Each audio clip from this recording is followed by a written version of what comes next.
Hey guys, welcome to Shrivastava classes. मेरा नाम अंकुश श्रीवास्तव है और आज हम डिस्कस करेंगे सीए आईपीसीसी सिलेबस में अकाउंटिंग सब्जेक्ट के ऊपर। Alright, this is the paper one.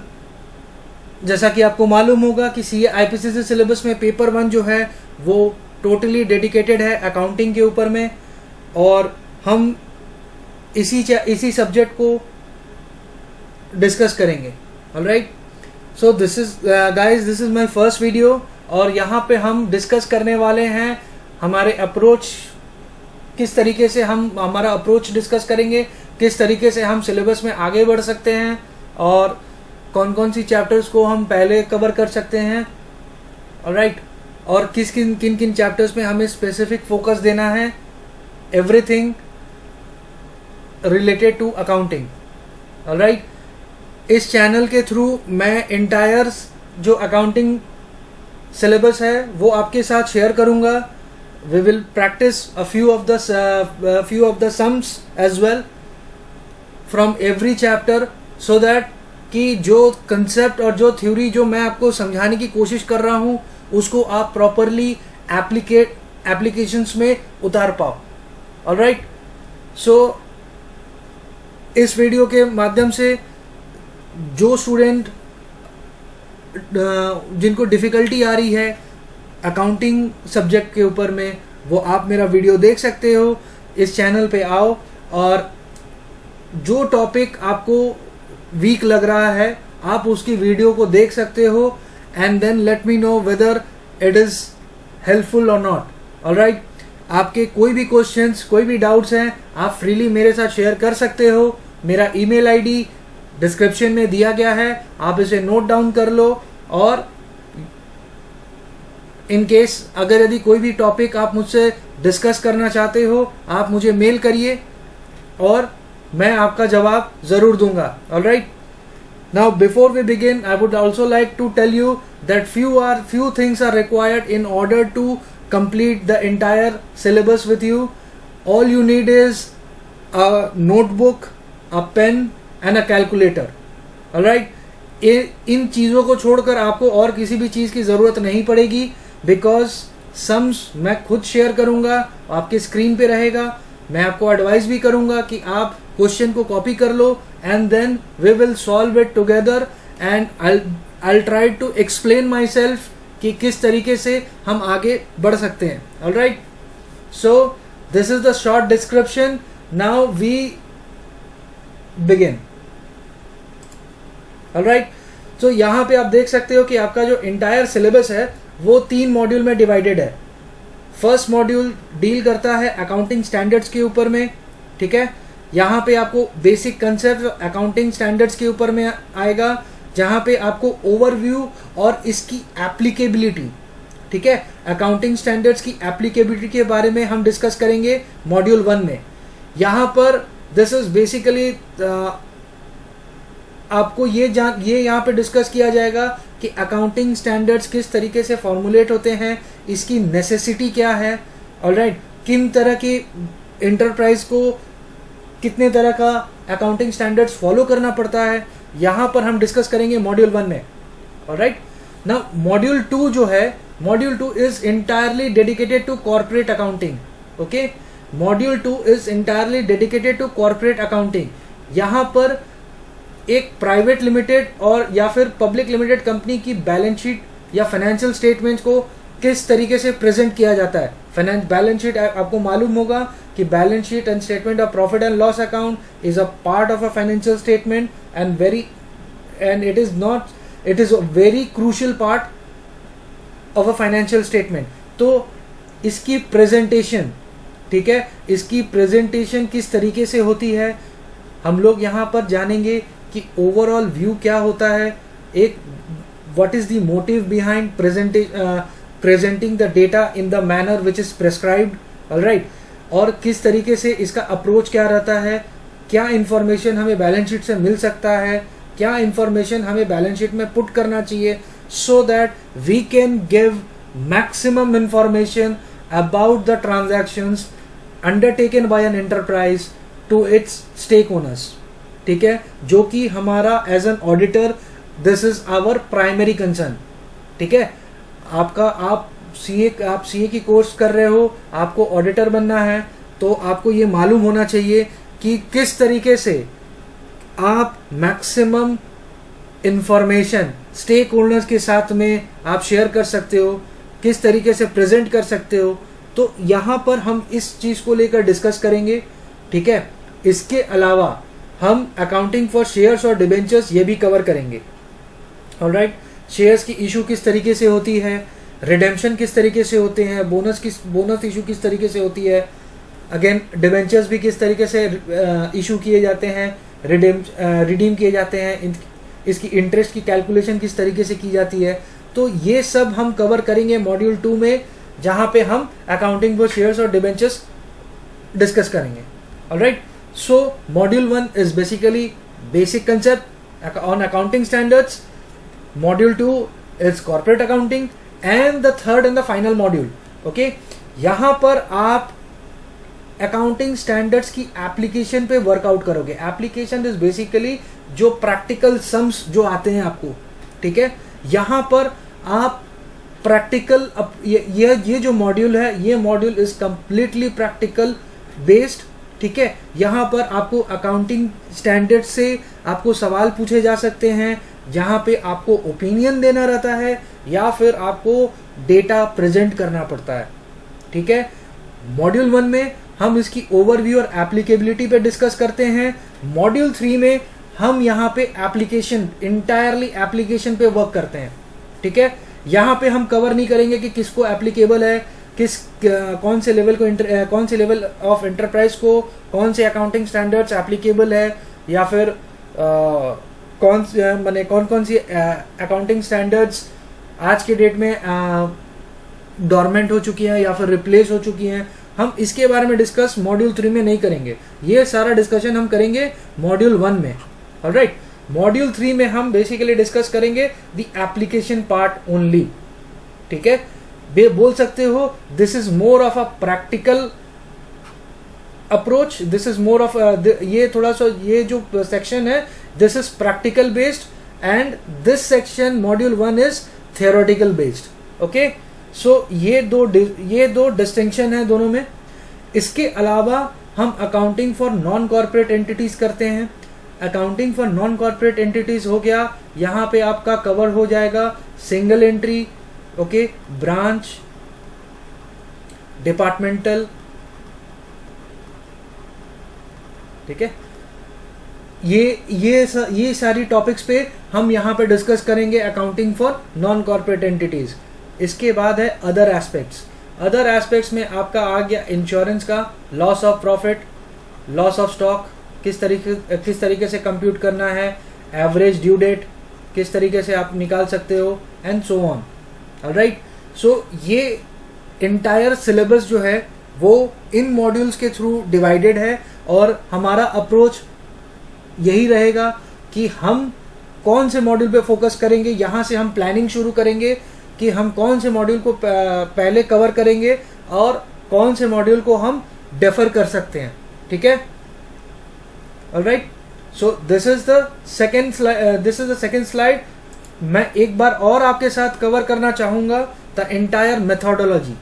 ठीक है, ये बेसिकली मैं इसको CDA मॉडल कहता हूं, because of C stands for concept, D stands for derivation, and A stands for application. ठीक है, हम सबसे पहले कोई भी चैप्टर शुरू करने से पहले हम कंसेप्ट पे फोकस करेंगे। ठीक है, concept building is the main and core aspect of any exercise. ठीक है, बी इट कोई भी चैप्टर हो, इस सब्जेक्ट में कोई भी चैप्टर हो, सबसे पहले जो हम फोकस करने वाले हैं वो कंसेप्ट पे। ठीक है, हम जानेंगे कि किस तरीके से एक पर्टिकुलर सब्जेक्ट में हम आगे बढ़ सकते हैं, उसकी ओवरऑल अप्रोच क्या है, ओवरऑल उसका मकसद क्या है। For example accounting standards. ठीक है ना, अगर हम अकाउंटिंग स्टैंडर्ड्स कवर कर रहे हैं तो सबसे पहले हम कंसेप्ट पे वर्क करेंगे कि इसकी नीड क्या है, अकाउंटिंग स्टैंडर्ड क्यों रिकमेंड किया गया। ठीक है, फिर हम डिस्कस करेंगे कि कौन सी बॉडी ने इसको रिकमेंड किया है। ठीक है, वैसे तो all of the accounting standards are recommended by ICAI, but there are few accounting standards which are also recommended by bodies other than ICAI. All right, for example income tax है, ठीक है, income tax department भी एक set of accounting policies आपको recommend करता है which is nothing but the accounting standards, ठीक है. स्लाइट डेविएशन हो सकता है बट ओवरऑल जो जनरल आइडिया है वो सेम रहता है.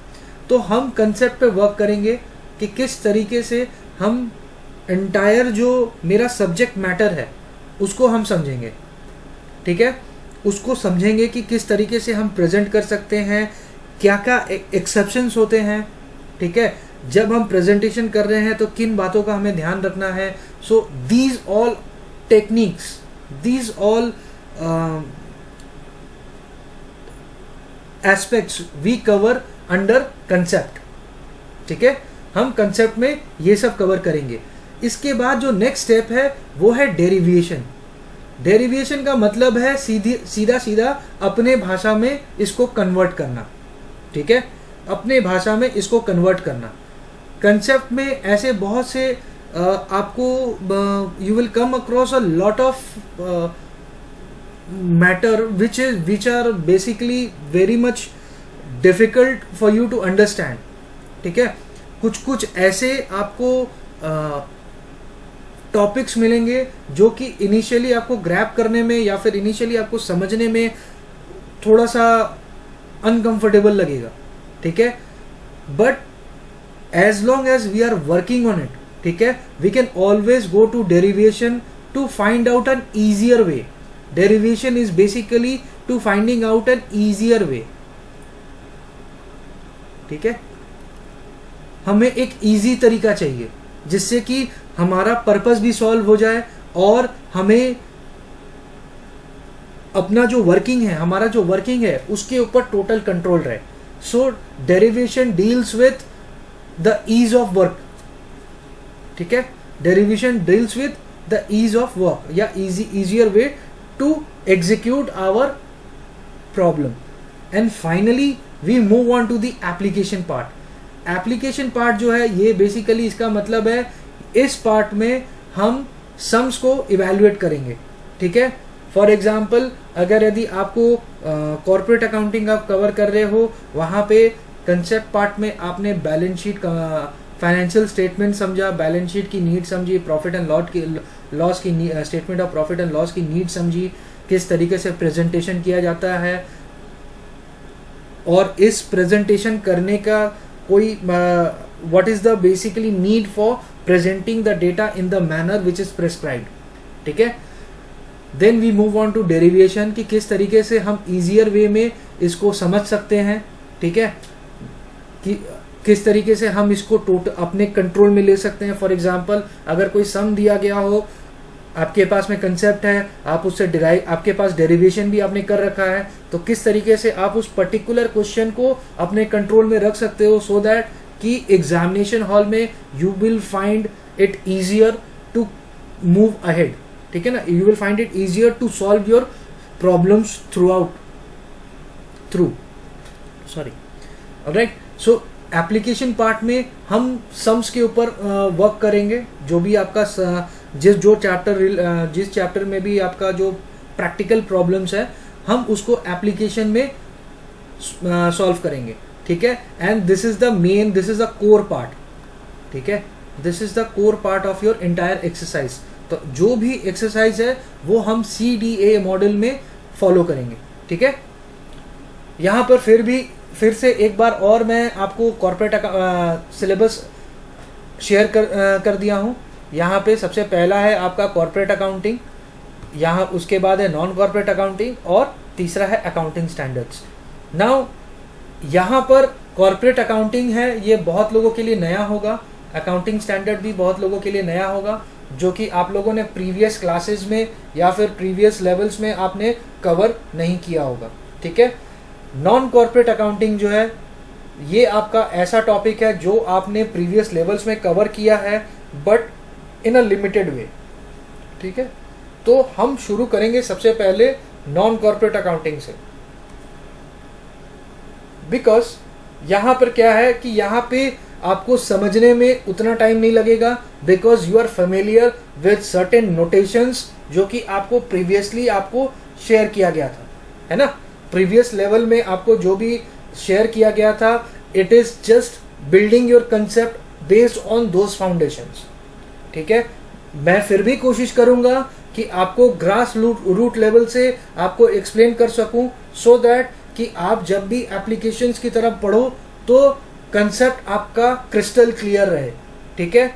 अगर आपका कंसेप्ट क्रिस्टल क्लियर रहता है तो एरर्स के चांसेस कम हो जाते हैं, ठीक है। एरर्स और ओमिशंस जो भी हैं वो आपके कम हो जाते हैं, एंड यू कैन एक्सपेक्ट कि अगर आप मेरा ये फॉलो करते हो then you will find it a way much easier while facing your examination paper, okay। तो अगर यदि आप उस तरीके से करते हो, because when I studied of my own and I followed the techniques, बहुत से टेक्निक्स जो है वो मैंने ट्रायल एरर मेथड से डिराइव किया, when I tested all those techniques in final level, ठीक है। तो आज आपके पास में बहुत से तरीके आ गए हैं आपको एक पर्टिकुलर चैप्टर को कवर करने के लिए। You got few lectures, you have a lot of variety of books at your disposal। सभी बुक्स में अपने अपने तरीके से टेक्निक्स शेयर किया गया है, आप वो फॉलो करते हो जो कि आपके लिए इजी है, ठीक है। मैं भी यही फॉलो करता था, एंड बैक देन जिस समय मेरा जब मैं स्टूडेंट था तब इतना रिसोर्सेज अवेलेबल नहीं था unfortunately, so I had to develop this on my own, ठीक है। And this has helped me a lot during the entire CA curriculum. So आप इस बात का ध्यान रखिए कि किस तरीके से आप अपने कंसेप्ट बिल्डिंग पर फोकस आपको रखना है, ठीक है। Live everything, forget everything. आपको कितने मार्क्स लाने हैं, इंस्टीट्यूट किस तरीके से ग्रेडिंग करता है, ये सब आपको नहीं सोचना है। All you need is to focus on your concept building. आप अगर कंसेप्ट बिल्डिंग आपका स्ट्रांग रहेगा, ठीक है, आपको मार्क्स की चिंता नहीं करनी है। ऑटोमेटिकली आई बिलीव कि if your concept is good enough, I think आपका जो मैक्सिमम मिनिमम जो आपका लेवल है वो 60 का रहना चाहिए, ठीक है। आप ट्रीट करो कि आपका पास मार्क जो है वो 40 नहीं 60 है, and you have to work accordingly. अगर आप अकाउंट सीए की सिलेबस को कवर कर रहे हो और अगर आप एक्सपेक्ट कर रहे हो कि भाई 40 आ जाए तो I am good, then I believe कि ये आपका अप्रोच गलत है। आपको टारगेट करना है 60। Anything above 60 is a pass for you, anything below 60 is a fail for you. So आपको जो वर्किंग है, आपका जो एफर्ट है, वो आपको ऑलमोस्ट 60 के आसपास लाके खड़ा करे। आप इस तरीके से एफर्ट दो कि आपको 60 आसानी से आप स्कोर कर सकते हो, ठीक है। मैं आपको जैसे जैसे मैं सिलेबस कवर करूंगा, मैं आपको कुछ टेक्निक्स बताऊंगा कि किस तरीके से एग्जाम हॉल में आपको आंसर करना है, ठीक है। कौन से क्वेश्चंस को पहले टारगेट करना है, कौन से क्वेश्चंस को बाद में टारगेट करना है। ये सब जो कॉन्सेप्ट है, ये मैं धीरे धीरे करके जिस तरीके से मैं ये सब्जेक्ट कवर करूंगा वो मैं आपके साथ शेयर करना चाहूँगा, ठीक है। जो स्टूडेंट्स पिछले अटेम्प्ट में अनसक्सेसफुल रहे, आप चाहो तो ये वीडियो को फॉलो कर सकते हो। यहाँ पर बहुत सी चीज़ें हैं जो कि आपको ऑलरेडी पता होगा, मालूम होगा, और बहुत सी ऐसी चीज़ें जो कि आपको मालूम नहीं होंगी, ठीक है ना। सो आप चाहो तो ये भी आपके लिए हेल्पफुल होगा, आप चाहो तो इसको देख सकते हो, एंड आई बिलीव कि ये आपको ग्रेटली हेल्प करेगा to improve your overall score, ठीक है। एंड कीप इन माइंड कि आई एम एक्सपेक्टिंग, अगर आप मेरा क्लास पूरा फॉलो करते हो, then I am expecting around 60 from you, because I believe कि I will give you a sufficient application, explanation, techniques, how to compose, calm your mind, how to आपका जो overall composure है वो किस तरीके से आप maintain कर सकते हो। I will tell everything, and this is ये trial and tested method है। I have applied the same thing with myself when I was student. I also helped few of my colleagues, few of my friends जिनका clear नहीं हो रहा था final level पे या फिर इंटर लेवल पे. मैंने उनको काफ़ी हद तक अपने मेथड्स शेयर किए and they find it very useful and they actually got through. ठीक है. few of my friends have qualified CA only because they realized कि what they were doing was not accurate, मतलब that was not yielding anything. CA exam में अगर यदि आप जिन students का पिछले अटेम्प्ट में सक्सेसफुल नहीं हुए हैं, मैं उनको ये कहना चाहूँगा कि आपका जो अप्रोच है वो गलत हो सकता है बट आपका नॉलेज गलत नहीं है. ठीक है. अगर आप ओवरऑल अगर यदि आप क्वालिफाई नहीं कर पा रहे हो तो इसका ये मतलब नहीं है कि आपकी नॉलेज में या नो हाउ में कोई कमी है. ठीक है. Please do not think like that. आप अगर ऐसा सोचोगे तो ओवरऑल आपका जो नेगेटिविटी है वो आपके स्किल को और आपका जो कंपोजर है इसको ओवरऑल अफेक्ट करता है वेरी बैडली. ठीक है. आपको ये भी नहीं सोचना है कि इंस्टीट्यूट किस तरीके से ग्रेड करेगा आपका पेपर. ठीक है. और आपको बहुत सारे स्टूडेंट को लगता होगा कि इंस्टीट्यूट जानबूझकर स्केल डाउन करता है marks to control the results. ऐसा कुछ नहीं है. ठीक है. मे बी एरर्स दोनों पार्ट में हो सकते हैं. कभी कभी होता है कि एग्जामिनर से गलती हो जाती है but it is nothing to do with the crux is it is nothing to do with your know how and your skill. ठीक है. अगर आप एग्ज़ाम में क्वालिफाई नहीं करते हो तो इसका ये मतलब नहीं है कि आपको नहीं आता है.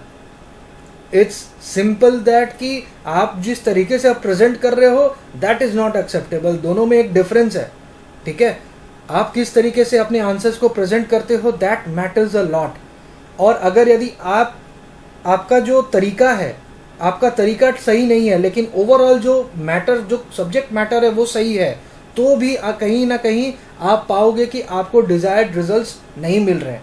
सो डू नॉट थिंक, अगर यदि आप लोग पिछले अटेम्प्ट में सक्सेसफुल नहीं हुए हो तो डू नॉट थिंक कि आपका नो हाउ या आपका नॉलेज बेस में कोई कमी है.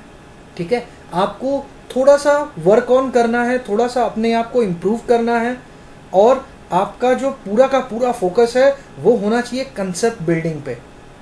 चाहे वो कोई भी सब्जेक्ट हो, आपको कंसेप्ट स्ट्रॉन्ग करना है.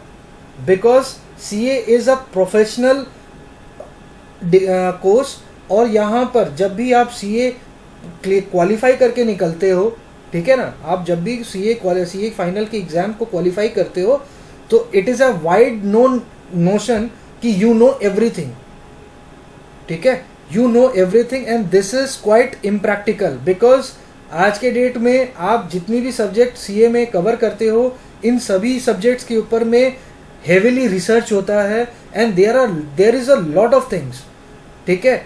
CA फाइनल का मतलब CA फाइनल क्वालिफाई करने का मतलब है you are only bearing the scratching the surface.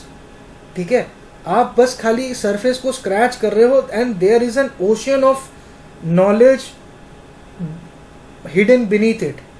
सो वो किसी भी पर्सन के लिए राइट फ्रॉम डे वन उसको ग्रैब करना इम्पॉसिबल है. That develops over a considerable period of time. ठीक है. आप जब प्रैक्टिस करते हो या फिर आप अगर कहीं जॉब करते हो, when you do the things over and over again you come across certain aspects जो कि आपको पहले मालूम नहीं था. देन ये सब जो है ये ओवरऑल आपका नॉलेज बेस डिफाइन करता है. ठीक है. तो सिंपली अगर यदि आपका जो स्कोर है वो 5 मार्क के नीचे है इसका ये मतलब नहीं है कि आपका नॉलेज बेस कम है या फिर आपकी नो हाउ में कोई कमी रह गई हो. ऐसा कुछ नहीं है. Please do not think in this manner. ये ओवरऑल आपका कंपोजर को बहुत ही खराब तरीके से, बहुत ही नेगेटिवली इम्पैक्ट करता है और इसका रिजल्ट आपके दूसरे सब्जेक्ट्स पे भी पड़ता है. ठीक है. सो Please clear out your mind in this regard. And now we can begin with the first chapter that we are about to discuss. ठीक है? So guys, पहला चैप्टर जो मैं आपके साथ डिस्कस करूंगा वो है accounting from incomplete records. Alright, इसको हम सिंगल एंट्री भी कहते हैं. ठीक है, इस चैप्टर को अकाउंटिंग फ्रॉम इनकम्प्लीट रिकॉर्ड्स, इसको हम सिंगल एंट्री भी कहते हैं. ऑलराइट, नाउ मैं आपके साथ जो शेयर कर रहा हूं, आप चाहो तो वीडियो को पॉज करके आप इसको नोट डाउन कर सकते हो and then you can resume the video so that कि आपको भी अपडेट मिलते रहे. ठीक है, so it is advisable for you. ये तो फिलहाल अभी मैं आपके साथ कंसेप्ट और डेफिनेशन शेयर कर रहा हूं, बट जब मैं एप्लीकेशंस पे शुरू करूंगा तो वहां पे मैं आपके साथ क्वेश्चन शेयर करूंगा. आप उस क्वेश्चन को कॉपी कर लेना and then you resume your video and then आप देखोगे कि मैं भी आपके साथ में यहाँ पे वर्क करूंगा. You can share your answer, we can share your answer with mine. And आपको जो कहीं भी अगर यदि लग रहा हो कि it is quite difficult for you to understand, आप मुझे मेल कर सकते हो. ठीक है, सो शुरू करते हैं with the first chapter, that is accounting from incomplete records. इसको हम सिंगल एंट्री भी कहते हैं. ठीक है ना, इसको हम सिंगल एंट्री भी कहते हैं. नाउ गाइज, आपको मालूम होगा कि अकाउंटिंग सिस्टम जो है ये दो तरीके का होता है. पहला होता है डबल एंट्री सिस्टम, दूसरा होता है single entry system. Now double entry system is widely followed and recommended by all the accounting bodies across the globe. ठीक है, ICAI is the highest level of accounting body in India. ठीक है, उसी तरह से ICAEW institute of chartered accountants of England and Wales, ये आपका ये अकाउंटिंग बॉडी है यूके की. ठीक है, उसी तरह से आपका US में भी है, Australia, all over the world, जहाँ जहाँ पे अकाउंटिंग बॉडीज़ हैं, माने हर कंट्री की अपनी अकाउंटिंग बॉडी है जो कि उस कंट्री की अकाउंटिंग रेगुलेशंस को इम्पोज करती है ऑन देयर स्टेक ओनर्स. ठीक है, तो यहाँ पे डबल एंट्री सिस्टम जो है दिस इज वाइडली रिकमेंडेड. ठीक है ना, widely recommended by all the accounting bodies. ठीक है, और दूसरा होता है सिंगल एंट्री सिस्टम. ठीक है, ये एक प्रीमिटिव मेथड ऑफ अकाउंटिंग भी इसको कहा जा सकता है.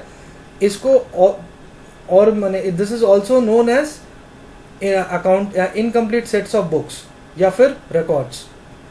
ठीक है, तो कहीं भी अगर लिखा रहे क्वेश्चन में कि ये टर्म अगर यूज किया रहा है कि इनकम्प्लीट सेट्स ऑफ रिकॉर्ड्स, तो इसका मतलब समझ जाइएगा कि ये क्वेश्चन जो है वो सिंगल एंट्री सिस्टम को बिलोंग करता है. ठीक है, तो दो तरह का सिस्टम, ये तो हमने जाना कि अकाउंटिंग सिस्टम दो तरह का होता है. अब ये दो तरह माने इसकी डेफिनेशन क्या है ना, आपको मालूम होगा कि डबल एंट्री सिस्टम जो है ये ड्यूअलिटी कंसेप्ट को फॉलो करता है. ठीक है, ये ड्यूअलिटी कंसेप्ट को फॉलो करता है. ड्यूअलिटी कंसेप्ट का मतलब हो गया for every debit there is an equal and corresponding credit. मतलब हर डेबिट के अगेंस्ट में आपको उतना ही अमाउंट का क्रेडिट भी मिलेगा. ठीक है, हर एंट्री के अगेंस्ट में, हर डेबिट एंट्री के अगेंस्ट में आपको एक क्रेडिट एंट्री मिलेगा जिसका वैल्यू इक्वल होगा. फॉर एग्जाम्पल, अगर मान लेते हैं कि डेटर्स, आपके जो डेटर्स हैं वो आपको कैश देते हैं. ठीक है ना, डेटर्स ने आपको कैश दिया, तो आप क्या करते हो, कैश को डेबिट करते हो, कैश अकाउंट को डेबिट करते हो और डेटर्स को क्रेडिट करते हो. राइट, यही तो एंट्री पास करते हो ना आप.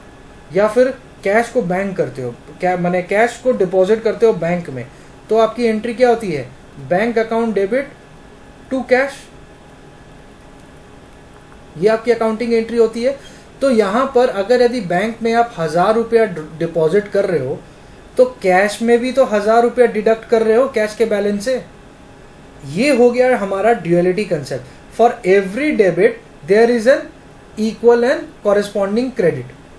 यहाँ भी अगर मान लीजिए कि आपका डेटर्स था, आपने गुड्स सोल्ड किया था 5000 रुपीज़ की और आपके डेटर्स ने आपको 5000 रुपीज़ वापस दे दिया, तो जिस दिन उसने वापस दे दिया उसके बाद से तो वो आपका डेटर नहीं रहा, तो आप डेटर को क्या करोगे 5000 से क्रेडिट करोगे और अपने कैश बुक को 5000 से डेबिट करोगे, है ना।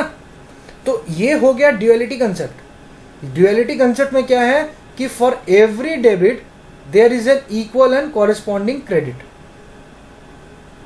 ठीक है, जितना आपका डेबिट होगा उतना ही आपका क्रेडिट होगा। ठीक है, अब यहां पे आपका क्वेश्चन आएगा कि मान लेते हैं कि मल्टीपल एंट्री होती है। ठीक है, मल्टीपल एंट्री होती है। फॉर एग्जांपल आप पकड़ के चलो कि आपके डेटर, आपने गुड सोल्ड किया था 5000 रुपया का। ठीक है, आपके डेटर ने आपको बोला कि भैया मैं 4950 रुपया ही दे पाऊंगा और 50 रुपया डिस्काउंट समझ लो। तो आपका एंट्री क्या हुआ, आप क्या करते हो, अपने कैश को डेबिट करते हो, कैश अकाउंट को डेबिट करते हो 4950 रुपया। ठीक है, डिस्काउंट जो कि आपका खर्चा है इसको डेबिट करते हो 50 रुपया से और डेटर को क्रेडिट करते हो। ठीक है, 5000 से। तो ओवरऑल आप देखो, अगर यदि आप बोलोगे कि यहाँ तो 2 एंट्री हो गया, लेकिन मैं आपको कह रहा हूँ टोटल देखने को, मैं कितना नंबर ऑफ एंट्री आपका हो रहा है, चाहे डेबिट में 4 एंट्री हो उसके अगेंस्ट 1 क्रेडिट एंट्री हो, या डेबिट में 1 एंट्री हो उसके अगेंस्ट में 4 क्रेडिट एंट्री हो, उससे फर्क नहीं पड़ता। ओवरऑल जो मेरा जो ट्रांजैक्शन है उसका जो टोटल है, मैं टोटल की बात कर रहा हूं। Every debit has an equal and corresponding credit. मैं टोटल की बात कर रहा हूं, यहाँ पे नंबर ऑफ लेजर्स की बात नहीं कर रहा हूं या नंबर ऑफ एंट्रीज की बात नहीं कर रहा हूं, मैं टोटल की बात कर रहा हूं।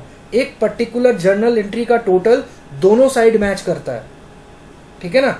अगर यहाँ पे आप जिस तरह से देख सकते हो कि बैंक टू कैश, बैंक आपका 1000 रुपया था, बैंक में आपने 1000 रुपया डिपॉजिट किया तो बैंक अकाउंट 10,000 रुपया से बढ़ गया, 1000 रुपया से बढ़ गया, और कैश जो है वो 1000 रुपया से कम हो गया, मतलब कैश क्रेडिट हुआ और बैंक डेबिट हुआ, और दोनों का टोटल जो है वो इक्वल होगा। राइट। सो ये कहता है हमारा ड्यूअलिटी कंसेप्ट कि every debit has an equal and corresponding credit. ठीक है, लेकिन दूसरे, तो ये हमारा हो गया आपका डबल एंट्री सिस्टम। ठीक है, दूसरा जगह पे, दूसरे एस्पेक्ट में अगर हम जाएं, ठीक है, जस्ट अ सेकेंड, या ओके ना, दूसरे एस्पेक्ट में अगर हम देखें, सिंगल एंट्री सिस्टम का मतलब क्या है, यहाँ पे ड्यूअलिटी फॉलो नहीं की जाती है। ड्यूअलिटी कंसेप्ट जो है इसको फॉलो नहीं किया जाता, ड्यूअलिटी कंसेप्ट को फॉलो नहीं किया जाता। ठीक है, इसीलिए सिंगल एंट्री सिस्टम है। या तो ये कैश, अगर यदि मान लीजिए कैश टू बैंक आपका हो रहा है या बैंक टू कैश हो रहा है, तो या तो ये अपना कैश को रिकॉर्ड करेंगे या तो बैंक को रिकॉर्ड करेंगे, दोनों में से कोई एक करेंगे, दोनों नहीं करेंगे।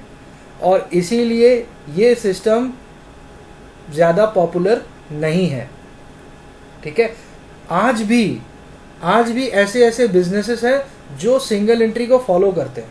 ठीक है ना, आज भी ऐसे बिजनेस हाउसेस हैं या कंसर्न्स हैं जो सिंगल एंट्री को फॉलो करते हैं। ठीक है, but it is a very primitive method of accounting.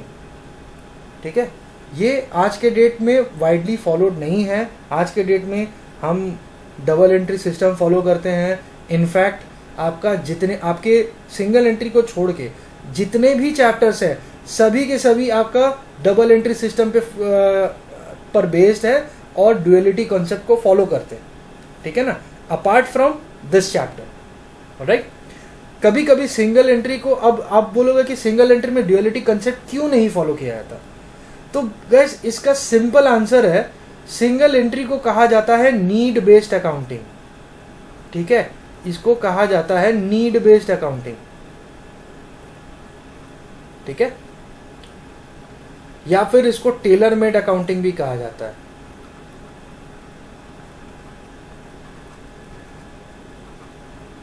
ठीक है ना। अब इसको नीड बेस्ड अकाउंटिंग क्यों कहा जाता है? इसको नीड बेस्ड अकाउंटिंग इसीलिए कहा जाता है क्योंकि आप बुक्स ड्रॉ करते हो आपकी नीड के बेसिस से। फॉर एग्जाम्पल, अगर आपको जानना है कि आपका कैश इन और कैश आउट कितना हुआ, तो आप खाली कैश बुक मेंटेन करोगे। आप एक्सपेंस का लेजर और एसेट का लेजर या फिर लाइबिलिटी का लेजर, डेटर का लेजर आप थोड़ी मेंटेन करोगे। आपको ये जानना है कि आपका कैश इन और कैश आउट कितना हुआ, आपको जानना है कि कैश प्रॉफिट आपका डेली का कितना है। तो आप सिंपली कैश बुक को फॉलो करोगे। जितना आपके पास ओपनिंग में था प्लस जितना रुपया आपको मिला माइनस जितना आपने पेमेंट किया, आपका क्लोजिंग आया। अगर क्लोजिंग ओपनिंग से ज्यादा है तो आपका प्रॉफिट है, अगर क्लोजिंग ओपनिंग से कम है तो आपका लॉस है। ठीक है ना। ये आपको सुन के थोड़ा सा अजीब लग रहा होगा, लेकिन सिंगल एंट्री सिस्टम जो है वो इसी तरीके से बेस्ड है। ठीक है। ये बेसिकली आपका नीड बेस्ड अकाउंटिंग है या टेलर मेड अकाउंटिंग है। यहाँ पे अकाउंटिंग जो की जाती है वो आपकी जरूरत के हिसाब से की जाती है। ठीक है। आपको फर्क नहीं पड़ता कि आपका डेटर कितना है, आपका क्रेडिटर कितना है। आपको बस खाली जानना ये है कि आपका कैश कितना है, आपके पास कैश कितना आया या फिर आपका कैश कितना गया, आपका कैश प्रॉफिट कितना है, कैश सरप्लस कितना है। तो उसके लिए आप सिर्फ कैश बुक बनाओगे। बहुत सारे बिजनेस हाउसेस ऐसे भी हैं जो कि सिर्फ अपना डेटर्स और क्रेडिटर्स का लेजर मेंटेन करते हैं। उनको मालूम है कि मैं अगर यदि 1000 रुपये में खरीद रहा हूं और 1200 रुपये में बेच रहा हूं तो 200 रुपया प्रॉफिट तो मेरा है ही। लेकिन उनको ये जानना है कि आज मेरा जो उधारी है वो उधारी मेरा 6000 रुपया का है और देनदारी जो है वो मेरा 8000 रुपया का है। तो ओवरऑल क्या है, मेरे को 8000 रुपया कलेक्ट करना है और 6000 रुपया पे करना है। तो अगर आपका फोकस वहां हो गया तो आप कैश बुक थोड़ी मेंटेन करोगे। आप तो बस खाली वो पर्सनल लेजर ही मेंटेन करोगे, डेटर्स का और क्रेडिटर्स का, और दोनों को सेट ऑफ करके जो बैलेंस बचता है उसको आप कैरी फॉरवर्ड करते रहते हो। ठीक है।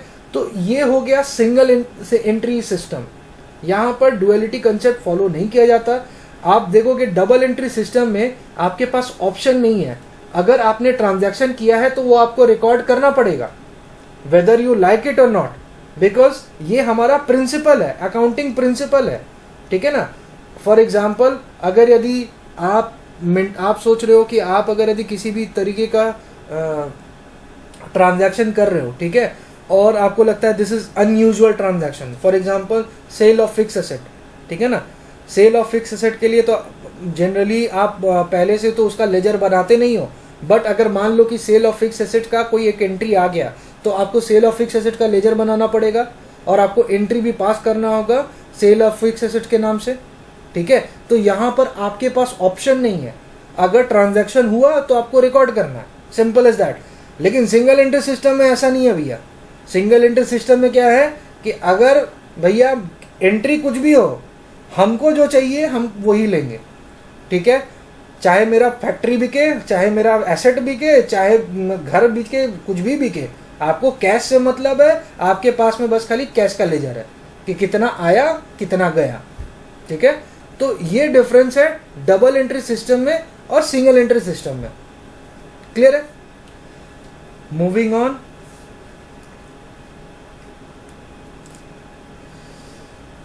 अब हम थोड़ा अपना नॉलेज बेस थोड़ा बढ़ाते हैं।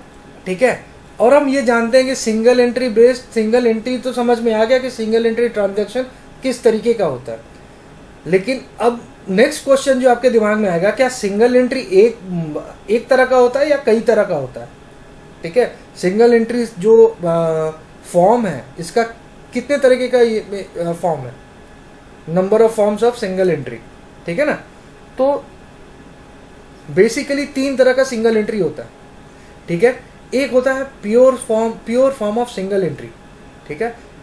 Pure form of single entry, ये मतलब बोलते नहीं है वो, जैसे अपने रेस्टोरेंट में आप जाते हो तो वहां पे लिखा रहता है ना शुद्ध शाकाहारी। ठीक है। तो वहां पे लहसुन प्याज भी नहीं बनता, वहां पे बस एकदम प्योर वेजिटेरियन। तो ये उसी तरीके का सिंगल एंट्री है, एकदम प्योर सिंगल एंट्री फॉलो करते हैं ड्यूअलिटी दूर दराज तक ड्यूअलिटी कंसेप्ट का कोई अता पता नहीं रहता। इसका ये इस फॉर्म ऑफ अकाउंटिंग में अगर यदि आप pure form of single entry maintain कर रहे हो तो आप ओनली पर्सनल लेजर्स को मेंटेन करते हो, ठीक है। आप सिर्फ पर्सनल अकाउंट्स जैसे डेटर्स क्रेडिटर्स मैंने कहा था, पर्सनल अकाउंट्स को मेंटेन करते हो। इसको छोड़ के आपको और कोई अकाउंट आपको मेंटेन करने की जरूरत नहीं पड़ती है, ठीक है। इसका एक एग्जांपल मैं आपको बताता हूं। ग्रीन ग्रोसर्स जो सब्जी मंडी में जो लोग ट्रेडिंग करते हैं, ठीक है, वो लोग बेसिकली क्या करते हैं, वो लोग at the beginning of the day supplier के पास जाते हैं, ठीक है, सप्लायर के पास जाते हैं, वहाँ से वो गुड्स पिकअप करते हैं, उसको मार्केट में लाके सेल करते हैं, ठीक है। और फाइनली जब रिटर्न जर्नी में सप्लायर को पेमेंट करके फिर निकल जाते हैं, ठीक है। जो बचता है वो उनका डेज का इनकम हो गया, उस दिन का प्रॉफिट हो गया, ठीक है। आप सबसे पहले फर्स्ट स्टेप में परचेज करते हो, सेकंड स्टेप में सेल करते हो, और उसके बाद से थर्ड स्टेप में आप सप्लायर को पे ऑफ कर देते हो, ठीक है। तो ये purest form of single entry है। यहाँ पर इसको क्या करना है, यहाँ पे जो ट्रेडर है वो क्या करेगा, वो सिर्फ सप्लायर का लेजर मेंटेन करेगा, ठीक है। वो सिर्फ और सिर्फ सप्लायर का लेजर मेंटेन करेगा। वो थोड़ी ना आपको यहाँ पे कॉस्ट कितना आपका यहाँ पे फ्रेट लग रहा है, कितना आपका कॉस्ट लग रहा है, वो ये सब कुछ मेंटेन नहीं करेगा।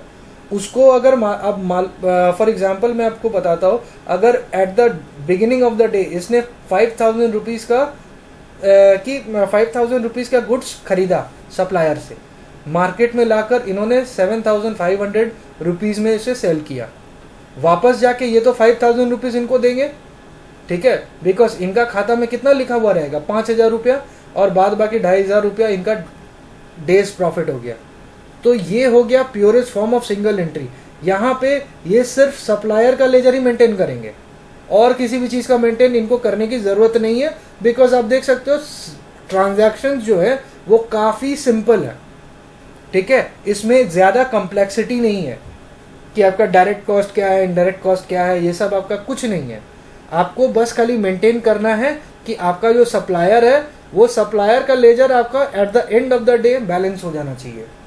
आप 5,000 का खरीदो, 50,000 का खरीदो, 5 लाख रुपए का सामान खरीदो, उससे फर्क नहीं पड़ता। आपका डेज एंड में सप्लायर का लेजर खत्म, मतलब सप्लायर का जो बैलेंस है वो खत्म हो जाना चाहिए, मतलब जीरो हो जाना चाहिए। तो उस केस में ये हो गया purest form of single entry. यहाँ पे सिर्फ और सिर्फ पर्सनल अकाउंट ही मेंटेन किया जाता है, ऑलराइट, सिर्फ और सिर्फ पर्सनल अकाउंट ही मेंटेन किया जाता है। तो ये हो गया पहला कैटेगरी। नाउ दूसरा कैटेगरी है सिंपल सिंगल एंट्री, ठीक है ना। नाउ सिंपल सिंगल एंट्री ये एक नोटेशन मात्र है, ठीक है, ताकि इसको दूसरे फॉर्म्स ऑफ सिंगल एंट्री से डिफरेंशिएट किया जा सके। ऐसा सिंपल सिंगल एंट्री है, इसका ये मतलब नहीं है कि एक कम्प्लेक्स सिंगल एंट्री भी बोलकर कुछ होता है।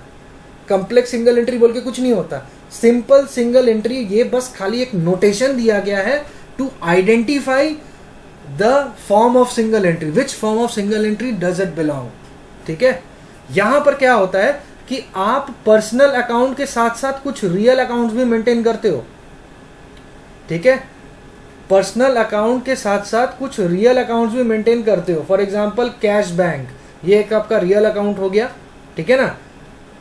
कुछ जैसे जो लोग मोटर व्हीकल ऑपरेट करते हैं या फिर motor vehicle on hire business को रन करते हैं, वो कैश बैंक की जगह पे मोटर व्हीकल अकाउंट मेंटेन करते होंगे। जिनके पास गाड़ियाँ होती हैं वो भाड़ा पे देते हैं, तो वो कैश बैंक के जगह पे वो every type particular type of कितने तरह के इनके पास में मोटर व्हीकल है वो मेंटेन करेंगे। So this is the simple form of single entry, ठीक है। इसका सबसे क्लासिक एग्जाम्पल है आपका ग्रोसरी स्टोर, ठीक है ना। आपके इलाके का ग्रोसरी स्टोर जो है वो सबसे बढ़िया एग्जाम्पल है, ठीक है।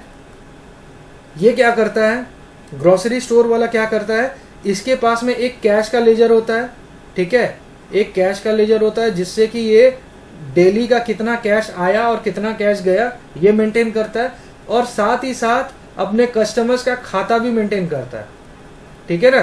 फॉर एग्जाम्पल आप अगर यदि मान लीजिए आपका कोई जान पहचान का कोई ग्रोसरी स्टोर्स है या किराने का दुकान है, आप क्या करते हो, आप महीने का राशन जो है धीरे धीरे करके आप अपने नीड के हिसाब से वहां से खरीदते हो, ठीक है। और उसका जो हिसाब है आफ्टर 10 डेज और 15 डेज और अ मंथ आप उसको एक बार ही क्लियर करते हो, है ना। तो ये हो गया सिंपल सिंगल एंट्री, ठीक है ना, simple form of single entry. वहां पे वो क्या मेंटेन कर रहा है, कैश बुक मेंटेन कर रहा है और डेटर्स का लेजर मेंटेन कर रहा है, इन दोनों को छोड़कर और कोई अलग से लेजर वो मेंटेन नहीं करता, ठीक है। तो ये हो गया दूसरा। तीसरा हो गया थर्ड हो गया क्वासी सिंगल एंट्री, ठीक है, क्वासी सिंगल एंट्री। ना गाइस अब यहां पे ये बताओ कि क्वासी का मतलब क्या हुआ, ठीक है, क्वासी का मतलब क्या हुआ। क्वासी का मतलब हो गया आपका क्लोज प्रॉक्सिमेशन, क्लोज टू या क्लोज प्रॉक्सिमेशन यहां पे मतलब हो गया, ठीक है, क्लोज प्रॉक्सिमेशन। इस फॉर्म ऑफ सिंगल एंट्री में आप पर्सनल मेंटेन करते हो, ठीक है ना, रियल अकाउंट मेंटेन करते हो और साथ ही साथ कुछ नॉमिनल अकाउंट्स या सब लेजर भी मेंटेन करते हो, ठीक है, कुछ सब लेजर भी मेंटेन करते हो। इसकी accounting technique very much similar to the double entry system है, एक्सेप्ट फ्यू और थिंग्स, ठीक है। इसकी जो अकाउंटिंग है क्वासी सिंगल एंट्री में, इसमें क्या हो रहा है, आप रियल अकाउंट मेंटेन कर रहे हो, पर्सनल अकाउंट मेंटेन कर रहे हो, कुछ नॉमिनल अकाउंट्स भी मेंटेन कर रहे हो और आप सब लेजर्स भी मेंटेन कर रहे हो, ठीक है ना। ओवरऑल जो है आपका तो ये 3 तरीके का मेन अकाउंट है जो कि आपको मेंटेन करना होता है, सब लेजर्स भी आपको मेंटेन करना होता है। बट यहाँ पे सर्टेन कुछ लेजर्स हैं जो कि ये मेंटेन नहीं करते हैं, जिसके कारण इनको कैटेगराइज कर दिया गया है सिंगल एंट्री में, ठीक है ना। तो ये हो गया last form of single entry. आप यहाँ पे देखो, अगर आप प्योर सिंगल एंट्री समझ पाए होंगे तो प्योर सिंगल एंट्री में आप कैश बुक जोड़ दो तो वो सिंपल सिंगल एंट्री बनता है, और सिंपल सिंगल एंट्री में आप अगर नॉमिनल अकाउंट्स और सब लेजर्स अगर यदि आप ऐड करते हो तो क्वासी सिंगल एंट्री बन जाता है, ठीक है। क्वासी सिंगल एंट्री का मतलब हो गया close approximation to the double entry system, ठीक है। मतलब एक तरह से बोल सकते हो सेमी सिंगल एंट्री, मतलब पूरी सिंगल एंट्री भी नहीं है और पूरा डबल एंट्री भी नहीं है। But since double entry duality concept जो है ये आपका कंक्लूसिव है, या तो आप ड्यूअलिटी कंसेप्ट फॉलो कर रहे हो या तो नहीं कर रहे हो, दोनों में से कोई एक है, बीच का कोई और ये नहीं हो सकता। तो इसीलिए इसको सिंगल एंट्री के कैटेगरी में कैटेगराइज किया गया है, ठीक है। एग्जाम बेस्ड में आपको maximum question quasi single entry से ही आएंगे, ठीक है। मैक्सिमम क्वेश्चन जो है वो क्वासी सिंगल एंट्री से आएगा। कुछ क्वेश्चन डबल एंट्री सिस्टम से, ये सिंपल सिंगल एंट्री से आ सकता है। और pure form of single entry आप तो देख ही सकते हो, यहाँ तो कोई कॉम्प्लिकेशन नहीं है, कुछ है भी नहीं, तो यहाँ से आप क्वेश्चन ना ही एक्सपेक्ट करो तो अच्छा है। मोस्टली आपको इन 2 कैटेगरी से आपको क्वेश्चंस आएंगे, simple single entry and quasi single entry, right. So we move forward now. अब आप रिपोर्टिंग रिक्वायरमेंट समझो, ठीक है, रिपोर्टिंग रिक्वायरमेंट समझो। आपके सिलेबस में थ्रू आउट सिंगल एंट्री आपका मेन फोकस होता है कि किस तरीके से आप इसको प्रेजेंट कर सकते हो, किस तरीके से आप अपना डेटा को प्रेजेंट कर सकते हो, ठीक है। So presentation of data can be optimally done by preparing the balance sheet, ठीक है। सिंगल एंट्री ट्रांजैक्शंस है, अगर कोई बिजनेस सिंगल एंट्री पे चल रहा है और आपको स्टेटमेंट ऑफ अफेयर्स बनाने को कहा गया, ठीक है ना, आपको स्टेटमेंट ऑफ अफेयर्स बनाने को कहा गया, तो it's a form of pseudonym of balance sheet, ठीक है। ये एक तरह से बैलेंस शीट ही है, आप इसको स्टेटमेंट ऑफ अफेयर्स भी बोल सकते हो। अगर आप सिंगल एंट्री में स्टेटमेंट ऑफ अफेयर्स भी बोल सकते हो, अगर यदि आप सिंगल एंट्री में डील कर रहे हो, ठीक है। तो ये बैलेंस शीट का मतलब ही हो गया आपका स्टेटमेंट ऑफ अफेयर्स, ठीक है। ये आपका मेन अल्टीरियर मोटिव आपका यही है कि आपके पास में ट्रांजैक्शन दिया गया है, आपको इसको रिकॉर्ड करके प्रेजेंट करना है। प्रेजेंट करना मतलब आपको बैलेंस शीट बनाना है, सिंपल सा बात, ठीक है। तो उसके लिए अगर आपको बैलेंस शीट बनाना है तो उसके लिए आपको तो ये भी जानना होगा कि बैलेंस शीट में किस तरीके से आपको प्रेजेंटेशन करना है, ठीक है। आप लोग फेमिलियर होंगे कि बैलेंस शीट किस तरीके से प्रेजेंट किया जाता है, आप लोगों को फॉर्मेट भी मालूम होगा कि लायबिलिटी साइड में क्या क्या आता है, एसेट साइड में क्या क्या आता है, ठीक है ना। तो आपको ये फेमिलियर होगा। यहाँ पे मैं एक दो बातें जो है वो आपके साथ शेयर करूंगा। आपको मालूम होगा कि liability sides are already always credit balance, ठीक है, क्रेडिट बैलेंस, और एसेट साइड है ये आपका डेबिट बैलेंस होता है हमेशा, ठीक है। स्टिल कैपिटल, रिजर्व, ठीक है, इनको छोड़ के, या और फिर हो गया ड्यूटीज एंड टैक्सेस, प्रोविजन, ये 4 आइटम को छोड़ के बाद बाकी जितना भी आइटम है लायबिलिटी साइड में ये आपका डेबिट बैलेंस भी हो सकता है, ठीक है ना। लेकिन अगर ये डेबिट बैलेंस होता है तो उसका नाम चेंज हो जाएगा, ठीक है। फॉर एग्जाम्पल अगर यदि लोन सिक्योर्ड हो या अनसिक्योर्ड हो, ये अगर यदि डेबिट बैलेंस हो गया तो ये हो जाएगा आपका लोन्स एंड एडवांसेस, ठीक है ना। हालांकि ये loan it will cease to become a loan, secured loan तो होगा नहीं, बिकॉज ये तो सिक्योर्ड लोन तो आपका नेगेटिव हो नहीं सकता, ठीक है। अनसिक्योर्ड लोन्स या लोन्स के अंदर अगर यदि कोई भी कैटेगराइज होता है, ठीक है, उसका क्रेडिट बैलेंस है तो वो लोन्स कहलाएगा, लेकिन अगर डेबिट बैलेंस है तो लोन्स एंड एडवांसेस कहलाएगा, ठीक है। उसी तरह से क्रेडिटर्स है, क्रेडिटर्स अगर क्रेडिट बैलेंस है तो करंट लायबिलिटीज के अंदर क्लासीफाई होगा, और अगर डेबिट बैलेंस है तो अगेन ये आप इसको लोन्स एंड एडवांसेस के अंडर में कैटेगराइज कर सकते हो, advances from party, advance paid to creditors, ये आपका एसेट साइड में आ जाएगा अगर डेबिट बैलेंस हुआ तो।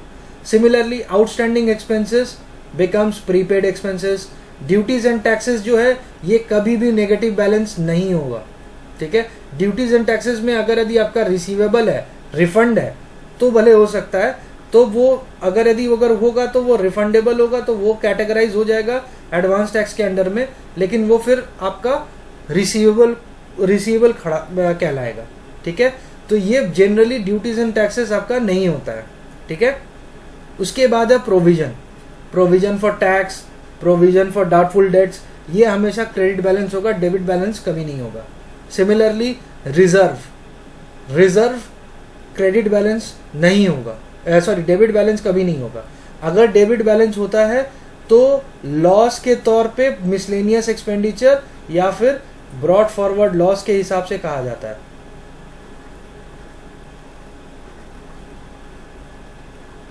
ठीक है। ब्रॉड फॉरवर्ड लॉस कहा जाता है या फिर एक्यूमुलेटेड लॉस कहा जाता है, और वो एसेट के साइड में होता है, ठीक है। सिमिलरली कैपिटल कभी नेगेटिव नहीं होता, ठीक है, जीरो हो सकता है बट नेगेटिव नहीं होगा, alright. Similarly fix assets, investments, stock, cash in hand, ठीक है, एडवांस या फिर डिपॉजिट टू सम एक्सटेंट, ठीक है ना, ये सारे लेजर्स इनका कभी क्रेडिट बैलेंस नहीं होगा। करंट एसेट में डेटर्स का क्रेडिट बैलेंस हो सकता है अगर आपने एडवांस रिसीव किया है, बैंक का आपका क्रेडिट बैलेंस हो सकता है तो वो बैंक ओवरड्राफ्ट कहलाएगा, लोन्स अगेन वाइसा वर्सा, ठीक है, मिसलेनियस एक्सपेंसेस ये जितने भी हैं ये वाइसा वर्सा है, ठीक है। इन 5 अकाउंट्स को छोड़कर एसेट क्रेडिट बैलेंस हो सकता है, ठीक है, लेकिन ये अकाउंट कभी भी नहीं होते। सिक्योरिटी डिपॉजिट बेसिकली वो फिर short term loans and advance पे क्लैरिफाई हो सकता है, तो this can be done. Advance tax कभी भी क्रेडिट बैलेंस नहीं होगा, ठीक है। तो ये बैलेंस शीट का फॉर्मूला है और ये बैलेंस शीट का पूरा फॉर्मेट है, और इसके साथ में कुछ आपको एक टिप भी दे दिया कि ये आपका क्रेडिट बैलेंस रहता है, ये आपका डेबिट बैलेंस रहता है। बहुत बार ये देने का मेरा कारण यही है कि बहुत बार आपके सामने क्वेश्चन में दिया रहता है कैश ओपनिंग, कैश आपका दिया रहता है, कैश ओपनिंग है आपका 500, क्लोजिंग है 1000, ठीक है।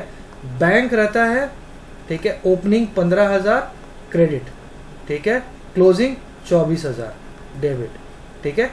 तो आप क्या करते हो, 1500 रुपया को आप 1500 रुपीज को आप बैलेंस शीट में कंसीडर कर लेते हो डेबिट बैलेंस, ठीक है। ऑल्दो यहाँ पे क्रेडिट लिखा हुआ है, बट लेकिन अगर यदि आपको ओपनिंग बैलेंस शीट बनाना होता है तो आप बैंक को क्या करते हो, एसेट साइड में पुट कर देते हो, और यहाँ पे आपसे गलती हो जाता है, ठीक है। मे बी आपने नहीं किया हो, बट ओवरऑल आप विश्वास नहीं करोगे, ओवरऑल 50 से 60% ऑफ स्टूडेंट्स जो हैं वो ये गलती कर बैठते हैं एग्जाम हॉल में, ठीक है। अभी आपको ये काफ़ी सिंपल, काफ़ी मतलब बोल सकते हो कि काफ़ी it's nothing to worry about, ठीक है ना। ये आपको ऑलरेडी पता है, मेरे को भी मालूम है कि आपको ये पता है, बट एग्जामिनेशन हॉल में जब आपके सामने पेपर रहता है और आप अपना आंसर शुरू करते हो, तब there are lot of factors which starts to weighing, ठीक है ना। बहुत सारे फैक्टर्स जो है वो आपको डिस्ट्रैक्ट करना शुरू करते हैं।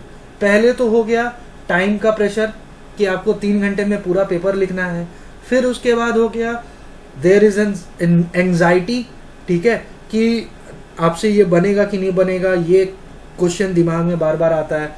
फिर उसके बाद से आप सोचते हो कि is it am I doing it right, ठीक है, कहीं हम यहाँ इसमें टाइम वेस्ट ना करें, कहीं हम पास मार्क अचीव ना कर पाए, ठीक है। There are lots of thoughts that goes around a student's mind while he or she is answering the question, ठीक है। और उस समय ये जो छोटी छोटी गलतियां हैं ये आप करना शुरू कर देते हो, ठीक है। तो आपको लग रहा होगा, बट आप अगर यदि इसको अपने रिफ्लेक्स में डाल देते हो, ठीक है, आप अगर यदि इसको अपने रिफ्लेक्स में डाल देते हो तो you will find it quite easy, ठीक है। आप ऑटोमेटिकली आपका जो हाथ है ना वो आंसर की तरफ चल, वो मतलब आप अगर आप क्रेडिट बैलेंस देख लेना, ऑटोमेटिक आपका हाथ जो है वो लायबिलिटीज की तरफ चला जाएगा, ठीक है। एंड आप बिफोर यू नो इट आप बैलेंस शीट में बैंक ओवरड्राफ्ट 1500 लिख कर आप आगे भी बढ़ गए होगे। जब आप रिवीजन कर रहे होगे आपको दिमाग में लगा होगा कि अरे ये तो मैंने किया है कि नहीं किया है, आप पेज पलटे देखे कि आपने एंट्री एकदम परफेक्ट किया। तो ये होता है रिफ्लेक्स, आपका रिफ्लेक्स कितना हद तक स्ट्रांग है। और आपका रिफ्लेक्स तभी स्ट्रांग होगा when you keep on practising, ठीक है ना। When you keep on practising तभी आपका जो रिफ्लेक्स है वो स्ट्रांग होगा, ऑलराइट। सो ये बैलेंस शीट का फॉर्मूला, ये बैलेंस शीट का फॉर्मेट था। मैंने आपको एक सिंपल नोटेशन कहा, ठीक है, कि एसेट आपका डेबिट होता है, बैलेंस होता है, लायबिलिटी आपका क्रेडिट होता है। आप मार्क कर लो कौन कौन सी एसेट्स और कौन कौन सी लायबिलिटीज कभी भी नेगेटिव नहीं होंगी, ठीक है। For example cash in hand कभी भी क्रेडिट बैलेंस नहीं होगा, आपके पास कभी भी नेगेटिव कैश नहीं हो सकता, या तो आपके पास कैश है या तो जीरो है। Similarly same thing goes with fix assets, investments, stock, ठीक है। ये सब जो है ये आपका कभी भी जीरो नहीं होगा, या तो 100 होगा या 1000 होगा, लाख होगा, करोड़ होगा, या फिर जीरो होगा, नेगेटिव कभी नहीं होगा, ठीक है। इसको आप अपने रिफ्लेक्स में कोशिश करो कि ये तो आपको मालूम ही है, but still keep this in mind, ठीक है। जब भी आप सवाल कर रहे हो स्पीक टू योरसेल्फ कि हाँ this type of assets can never be a credit balance, ठीक है। तो वो धीरे धीरे आपका रिफ्लेक्स बिल्डअप होता है, ऑलराइट। नाउ बैलेंस शीट आया तो अब प्रॉफिट एंड लॉस कैसे छूट सकता है। तो गाइज ये है हमारा ट्रेडिंग और प्रॉफिट एंड लॉस का फॉर्मेट, ठीक है ना। ये ट्रेडिंग अकाउंट का पार्ट हो गया, ये प्रॉफिट एंड लॉस का पार्ट हो गया, ठीक है। लेकिन इसको हम कहते हैं statement of profit and loss account, ठीक है। आज के डेट में हम कहते हैं statement of profit and loss account, और statement of profit and loss account बोलते हैं तो ये पूरे को बोलते हैं। अगर आपका क्वेश्चन में लिखा हो prepare statement of profit and loss account, और आपने सिर्फ प्रॉफिट एंड लॉस बना दिया तो you have done a blunder. ठीक है, अगर आपने ये देखा कि statement of profit of loss account आपको बनाने को कहा गया और आपसे प्रॉफिट एंड लॉस अकाउंट बना के चले आए, तो आप खुद ही रियलाइज करोगे that you have made a blunder. ठीक है, statement of profit and loss account का मतलब होता है कि आपको ट्रेडिंग भी बनाना है। आपको तो प्रॉफिट एंड लॉस बनाना ही है, आपको ट्रेडिंग अकाउंट भी बनाना है, नहीं तो आप प्रोसीड कैसे करोगे। ग्रॉस प्रॉफिट का फिगर तो आपको आएगा यहीं से, ग्रॉस प्रॉफिट का फिगर तो आपको यहीं से आएगा। ठीक है ना, तो पर्टिकुलर्स का debit side, this is the debit side, this is the credit side. ठीक है ना, विच ये तो आपको मालूम ही है, फिर भी आप इसको अगेन मैं कह रहा हूं कि आप इसको try to put it in your reflex. ठीक है, डिस्काउंट अकाउंट अगर क्रेडिट है तो यहां आएगा, डिस्काउंट अकाउंट अगर डेबिट है तो यहां आएगा। ठीक है, ऑलराइट, अगर रिटर्न्स है, रिटर्न्स डेबिट है, ठीक है, रिटर्न्स डेबिट है तो यहां से लेस होगा, मतलब सेल रिटर्न है। रिटर्न्स नेगेटिव है, ये तो परचेज से लेस होगा। या फिर यहाँ पे डेबिट, आप यहाँ लिख सकते हो रिटर्न इनवर्ड या sale return. Sale return basically sale से माइनस करते हैं, या रिटर्न इनवर्ड आप यहाँ भी लिख सकते हो, और परचेज रिटर्न आउटवर्ड आप यहाँ भी लिख सकते हो, एक ही बात है। ठीक है, बट जनरली हम लोग क्या करते हैं, परचेज या सेल से लेस करते हैं। क्वेश्चन में एग्जामिनेशन हॉल में रिटर्न, डेबिट, क्रेडिट इस तरीके से आपको दिया जा सकता है। इंस्टीट्यूट आपको हर तरीके से टेस्ट करेगा। ठीक है, तो आपको ये क्रिस्टल क्लियर होना चाहिए। अगर रिटर्न मेरा क्रेडिट है तो इसका मतलब है कि परचेज से मेरा लेस हो रहा है। ठीक है, ऑपोजिट, क्योंकि रिटर्न हम हमेशा इससे कर रहे हैं, परचेज से लेस कर रहे हैं या सेल से लेस कर रहे हैं। तो रिटर्न क्रेडिट है मतलब यहाँ का आइटम है, यहाँ का आइटम जब यहाँ जाएगा तो ऑटोमेटिकली नेगेटिव हो जाएगा। ठीक है, माइनस हो जाएगा, तो हम परचेज से माइनस कर देंगे फिगर को। रिटर्न अगर डेबिट है, इसका मतलब क्या है, यहाँ का आइटम है, इसको हमको यहाँ लिखना है सेल के नीचे, तो हम यहाँ पे लिख देंगे सेल रिटर्न। ये तरीका है, इसको आप अपने जहन में बैठा लो, बिकॉज आने वाले समय में इंस्टीट्यूट आपको टेस्ट कर सकता है। वो सिंपली लिख दिया रिटर्न 5,000 रुपीज क्रेडिट। ठीक है, अब अगर यदि मान लीजिए कि आप एग्जाम में आपको मालूम है, ठीक है, लेकिन रिटर्न क्रेडिट 5,000, तो यू स्टार्ट थिंकिंग क्रेडिट है, इसका मतलब यहाँ क्रेडिट है तो इसका मतलब है कि हम तो यहाँ लिखेंगे। ठीक है ना, हम तो सेल से रिटर्न करेंगे, लेकिन एक्चुअली ये है परचेज रिटर्न। ठीक है, ये एक्चुअली आपका है परचेज रिटर्न, सेल रिटर्न आपका दूसरा होता है। तो ये आपको ध्यान में रखना होगा कि this is the debit side, this is the credit side. ठीक है, अगर यदि आप यहाँ पे गलती कर दिए तो फिर आपका जो पूरा का पूरा वर्किंग है वो गलत हो जाएगा। Alright, alright, so moving forward now, अभी क्या है, हमने देखा, हमने कवर किया बैलेंस शीट को। ठीक है, हमने कवर किया balance sheet and profit and loss account, इन दोनों के आइटम्स को हमने कवर किया। तो इससे हमें क्या इन्फ्रेंस मिला कि ओवरऑल प्रॉफिट एंड लॉस में दो मेजर कंपोनेंट्स हैं, which are income and expenditure. ठीक है, और सिमिलरली बैलेंस शीट में दो कंपोनेंट्स हैं, which one is liability and the other one is the assets. ठीक है ना, नाउ यहाँ पे क्या होता है कि अगर income is always credit balance, liabilities are also credit balance, expenses are expenditure and losses, basically यहाँ पे लॉस भी आप लिख सकते हो, these are always debit balance and assets are always debit balance. Now single entry के case में क्या होता है कि आपको कौन सा अकाउंट डेबिट करना है, कौन सा अकाउंट क्रेडिट करना है, ये आपको आना चाहिए। ठीक है, तो अगर आप इनकम को बढ़ा रहे हो, अगर आप इनकम को इंक्रीज कर रहे हो, तो आपको क्रेडिट करना होता है।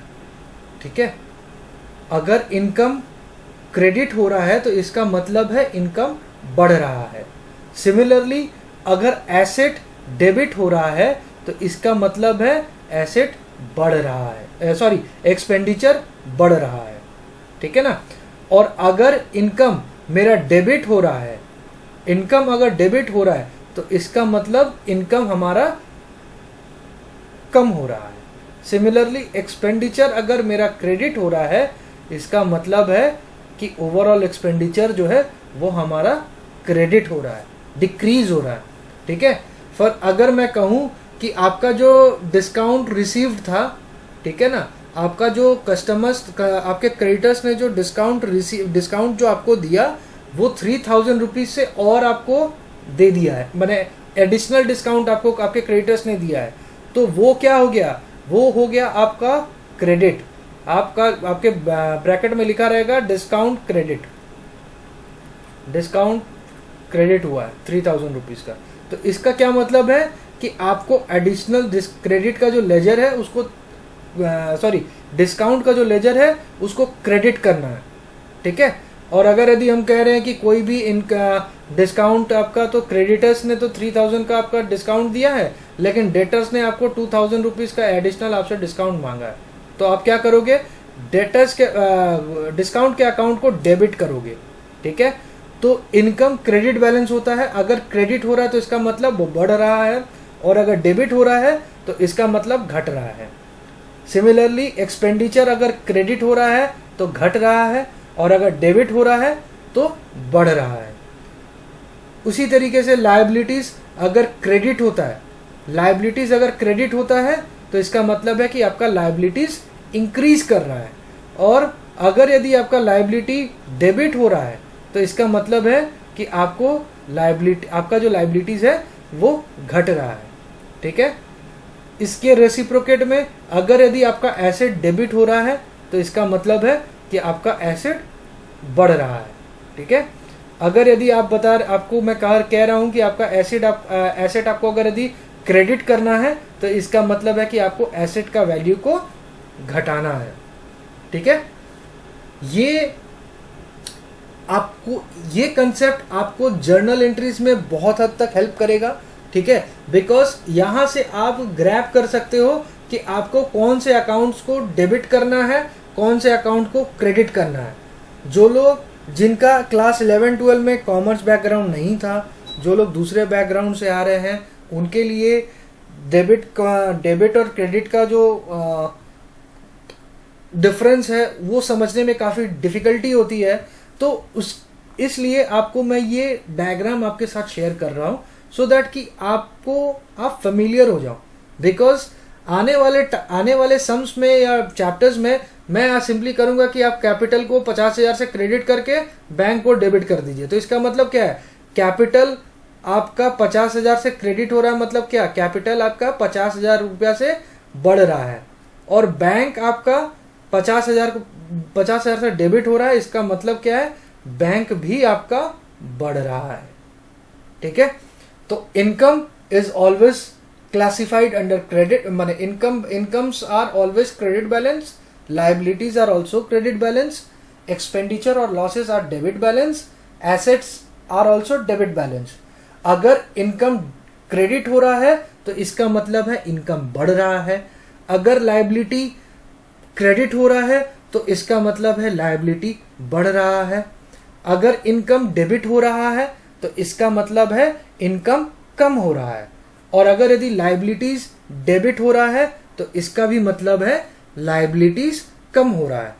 इसी के ऑपोजिट अगर एक्सपेंडिचर और लॉसेस आपका डेबिट हो रहा है तो इसका मतलब एक्सपेंडिचर और लॉसेस बढ़ रहे हैं, और अगर यदि एक्सपेंडिचर और लॉसेस आपके घट रहे हैं तो इसका मतलब है एक्सपेंडिचर और लॉसेस आपके क्रेडिट हो रहे हैं, ठीक है। Same goes with the assets, अगर एसेट डेबिट हो रहा है तो इसका मतलब है एसेट बढ़ रहा है, और अगर यदि एसेट आपका क्रेडिट हो रहा है तो इसका मतलब है कि एसेट आपका घट रहा है, ओवरऑल जो एसेट का वैल्यू है वो घट रहा है। तो आप लोग अगर चाहो तो इस डायग्राम को कॉपी कर लो, and you will really find it कि आपके सिर्फ अकाउंट्स में सिंगल एंट्री में नहीं, बल्कि इनफैक्ट ये अगर यदि आप ग्रैब कर लो तो आपको प्रैक्टिकल वर्ल्ड में भी बहुत हद तक हेल्प मिलेगा, ठीक है। ये कंसेप्ट जो है, ये कंसेप्ट आपको फाइनल के लेवल में भी हेल्प करेगा, जहाँ पे आपको बस खाली सिंपल सा अकाउंटिंग एंट्री आपको थोड़ा सा आपको अकाउंटिंग एंट्री आपको ध्यान में रखना है। अगर मैंने आपसे कहा कि आप एक काम करो, आप सेल को डेबिट करो और डिस्काउंट को क्रेडिट कर दो, ठीक है, डिस्काउंट डेटर को क्रेडिट कर दो, सेल को डेबिट करके डेटर को क्रेडिट कर दो, तो इसका मतलब क्या है, मैं आपसे कह रहा हूं सेल रिटर्न, ठीक है, सेल रिटर्न। अगर मैं आपसे कह रहा हूं कि सेल क्या है, सेल आपका इनकम है, इनकम का कंपोनेंट है। आप देखो प्रॉफिट एंड लॉस में सेल आपका इनकम का कंपोनेंट है, ठीक है ना। और अगर मैं आपसे कह रहा हूं कि सेल को डेबिट करो और डेटर को क्रेडिट करो, सेल को मैं बोल रहा हूं कि आप क्रेडिट कर दो और एसेट डेटर को कब सेल को डेबिट करो, ठीक है, और डेटर को क्रेडिट करो। इसका मतलब क्या है, मैं आपको बोल रहा हूं सेल को आप रिड्यूस करो, ठीक है, और साइमल्टेनियसली डेटर को भी आप रिड्यूस करो। तो ये मेरा क्या एंट्री हो गया, ये बेसिकली हो गया मेरा सेल रिटर्न, ठीक है। अब आप बोलोगे कि सर आप खाली सेल रिटर्न ही बोल देते तो बात खत्म हो जाता। देखिए मैं बोल सकता हूं, लेकिन क्या हो रहा है, आपको ये जानना जरूरी है, बिकॉज आप जब ऑडिट करने जाओगे, ठीक है, आप जब ऑडिट करने जाओगे तो आपका क्लाइंट, आप अपने क्लाइंट से पूछोगे कि ये पर्टिकुलर एंट्री क्या हुआ, ठीक है, तो क्लाइंट आपको बोलेगा कि आप उससे, आपसे ज्यादा तो क्लाइंट ही जानता है, ठीक है, तो आप उसकी ऑडिट क्या करोगे, आपको एंट्री देखकर समझना है कि ये क्या हुआ है, ठीक है, आपको एंट्री देख के समझना है। आप अगर प्रैक्टिकल फील्ड में, प्रैक्टिकल वर्ल्ड में आपको कोई भी लिस्ट नहीं दिया जाएगा कि this is cell return, this is purchase return, this is asset purchase, this is cash withdrawn, ये सब नहीं दिया जाएगा। आपको एंट्री देखकर आपको जज करना है कि ट्रांजैक्शन क्या है। ये ऑडिटर का काम है, एंट्री मारना अकाउंटेंट का काम है। आप बीकॉम लेवल में भी, बीकॉम लेवल या ग्रेजुएशन लेवल, और भी अगर ग्रेजुएशन या हायर मास्टर्स लेवल कर भी आप अकाउंटेंट बन सकते हो। आपको बस खाली अकाउंटिंग पैकेज में एंट्री किस तरीके से होती है वो सीखना होता है। लेकिन आप यहाँ पे, आपका एम है ऑडिटर बनना, ठीक है, तो ऑडिटर बनने के लिए आपको एंट्री देखकर ही सीखना पड़ेगा, ठीक है। ऑडिटर के, आप कभी भी ऑडिट करने जाओगे तो आपको अलग से वो शीट बना के नहीं देगा कि देखिए सर सेल रिटर्न मेरा इतना है, और आप जाके सेल के लेजर में देखोगे कि हाँ रिटर्न इतना है। आपको ये एंट्री देखने को, आप अगर यदि वाउचिंग करोगे तो आपको ये एंट्री देखने को मिलेगा, सेल डेबिट हो रहा है, डेटर क्रेडिट हो रहा है, इसका मतलब क्या है, सेल रिटर्न हो रहा है, ठीक है। अब आप बोलोगे कि सर वो तो नरेशन में भी लिखा रहता है, बहुत अब नरेशन जो है, नरेशन में लिखना तो बहुत this is practical and this is आप बोल सकते हो टेक्स्ट बुक स्टफ है। बट जब आपके सामने जब लेजर प्रेजेंट किया जाएगा ना, तो वहां पे नरेशन नहीं, आप लेजर में अंदर घुसोगे तब जाके सिस्टम में हो सकता है आपको दिखे, ठीक है। लेकिन जब वाउचर प्रिंटिंग होती है ना, वाउचर प्रिंटिंग होती है, उसका जो समरी निकलता है उसमें खाली एंट्री रहता है, पार्टी का नाम रहता है, सेल रहता है, डेट रहता है, वाउचर नंबर रहता है, ठीक है, अप्रूव्ड बाई, प्रिपेयर्ड बाई, ये सब रहेगा, ठीक है। उसके अंदर नरेशन में नहीं लिखा रहेगा कि ये सेल रिटर्न है। तो आपको एंट्री देखकर समझना है कि क्या हुआ है, ठीक है। ये आपके लिए थोड़ा सा, अगर यदि आप लोग प्रीवियस, अगर यदि कोई स्टूडेंट है जो कि पहले से ये जानता हो, आप एंट्री देखकर आप पकड़ सकते हो तो वेल एंड गुड है। जिनको लग रहा है कि ये थोड़ा सा अजीब है या फिर नया है, आप थोड़ा सा टाइम लो, ठीक है, थोड़ा सा टाइम लो, वीडियो को रिवाइंड करो और इसे समझने की कोशिश करो, बिकॉज ये 4 चीज आपका पूरा का पूरा अकाउंट्स डिफाइन करता है, ठीक है। आपका अकाउंट्स में कंसेप्ट कितना स्ट्रांग है वो ये 4 चीजें डिफाइन करता है। इसको छोड़कर और कोई अकाउंट्स में कोई आइटम होता ही नहीं है, ठीक है। कोई भी पर्टिकुलर लेजर, ठीक है, या कोई भी पर्टिकुलर ट्रांजैक्शन वो रिलेटेड होगा या तो इनकम से होगा, लायबिलिटी से होगा, एसेट से होगा या एक्सपेंडिचर से होगा, यही 4 से होगा। इन 4 को छोड़कर और कुछ नहीं होगा। सो ये डायग्राम आप कोशिश करो जितना ज्यादा आप इस डायग्राम को डेली 1-2 बार आप देखते रहो, ठीक है। आप कॉपी कर लो अपने एक्सरसाइज नोटबुक में, आप कॉपी कर लो, कॉपी करके आप इसको एक बार जब भी आपका अकाउंट्स को गो थ्रू करो तो आप इस फॉर्मेट को हमेशा ध्यान में रखना।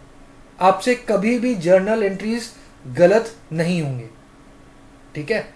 आप माने अनजाने में हो सकता है कि आपसे गलती हो जाए, बट नोइंगली तो आपसे गलती नहीं होगा अगर आप आइडेंटिफाई कर पाओ तो, ठीक है।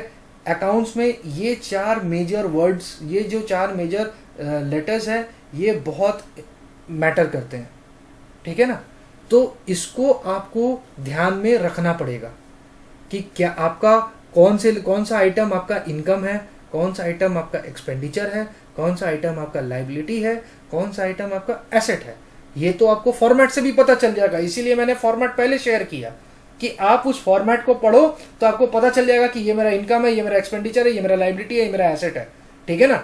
अब अगर यदि आपको ट्रांजैक्शन दे दिया गया कि ये क्रेडिट हो रहा है, ये डेबिट हो रहा है, ये क्रेडिट हो रहा है, ये डेबिट हो रहा है, तो आप समझ सकते हो कि हाँ, इनकम है, क्रेडिट हो रहा है, इसका मतलब बढ़ रहा है, इनकम है, डेबिट हो रहा है तो घट रहा है। सिमिलरली लाइबिलिटीज अगर क्रेडिट हो रहा है तो बढ़ रहा है, लाइबिलिटीज अगर डेबिट हो रहा है तो घट रहा है।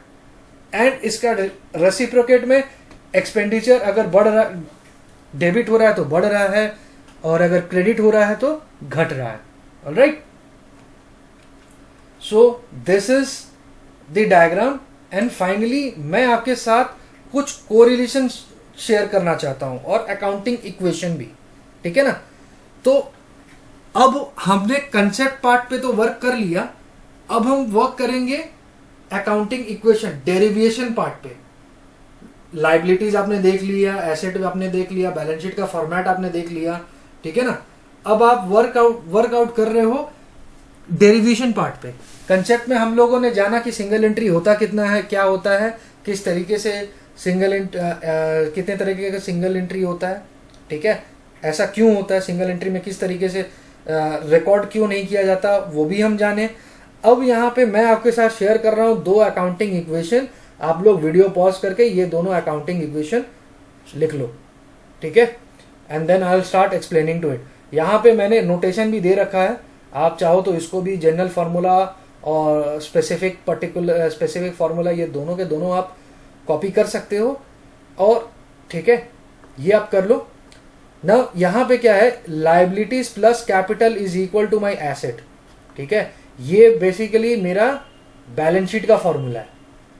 आप किसी भी बैलेंस शीट को उठा के देखो, लाइबिलिटीज प्लस कैपिटल आपका एसेट के बराबर आएगा। आपको मालूम है कि बैलेंस शीट में हमेशा टोटल जो है वो टैली करता है, लाइबिलिटी साइड और एसेट साइड हमेशा टैली करता है। लाइबिलिटीज का मतलब हो गया, यहाँ पे लाइबिलिटीज का मतलब हो गया लाइबिलिटीज अदर देन कैपिटल, ठीक है ना। लाइबिलिटीज मतलब liabilities other than capital, other than capital, ठीक है। यहाँ पे लोन्स हो गए, क्रेडिटर्स हो गए, बिल्स पेबल हो गए, बैंक ओवरड्राफ्ट हो गया, प्रोविजन हो गया, ड्यूटीज एंड टैक्सेस हो गया, सारा का सारा जो है ये लाइबिलिटीज कहला रहा है। और इसको और कैपिटल को आप ऐड करोगे तो आपका एसेट आएगा। ये फॉर्मूला है, ठीक है। जैसे न्यूटन का लॉ होता है वैसे ये अकाउंटिंग का भी एक तरह का लॉ है। आप इसको फॉर्मूला मैंने मेमोराइज कर सकते हो। समझना है तो आप बैलेंस शीट, 2-3 कंपनी की बैलेंस शीट आप देख सकते हो, ठीक है।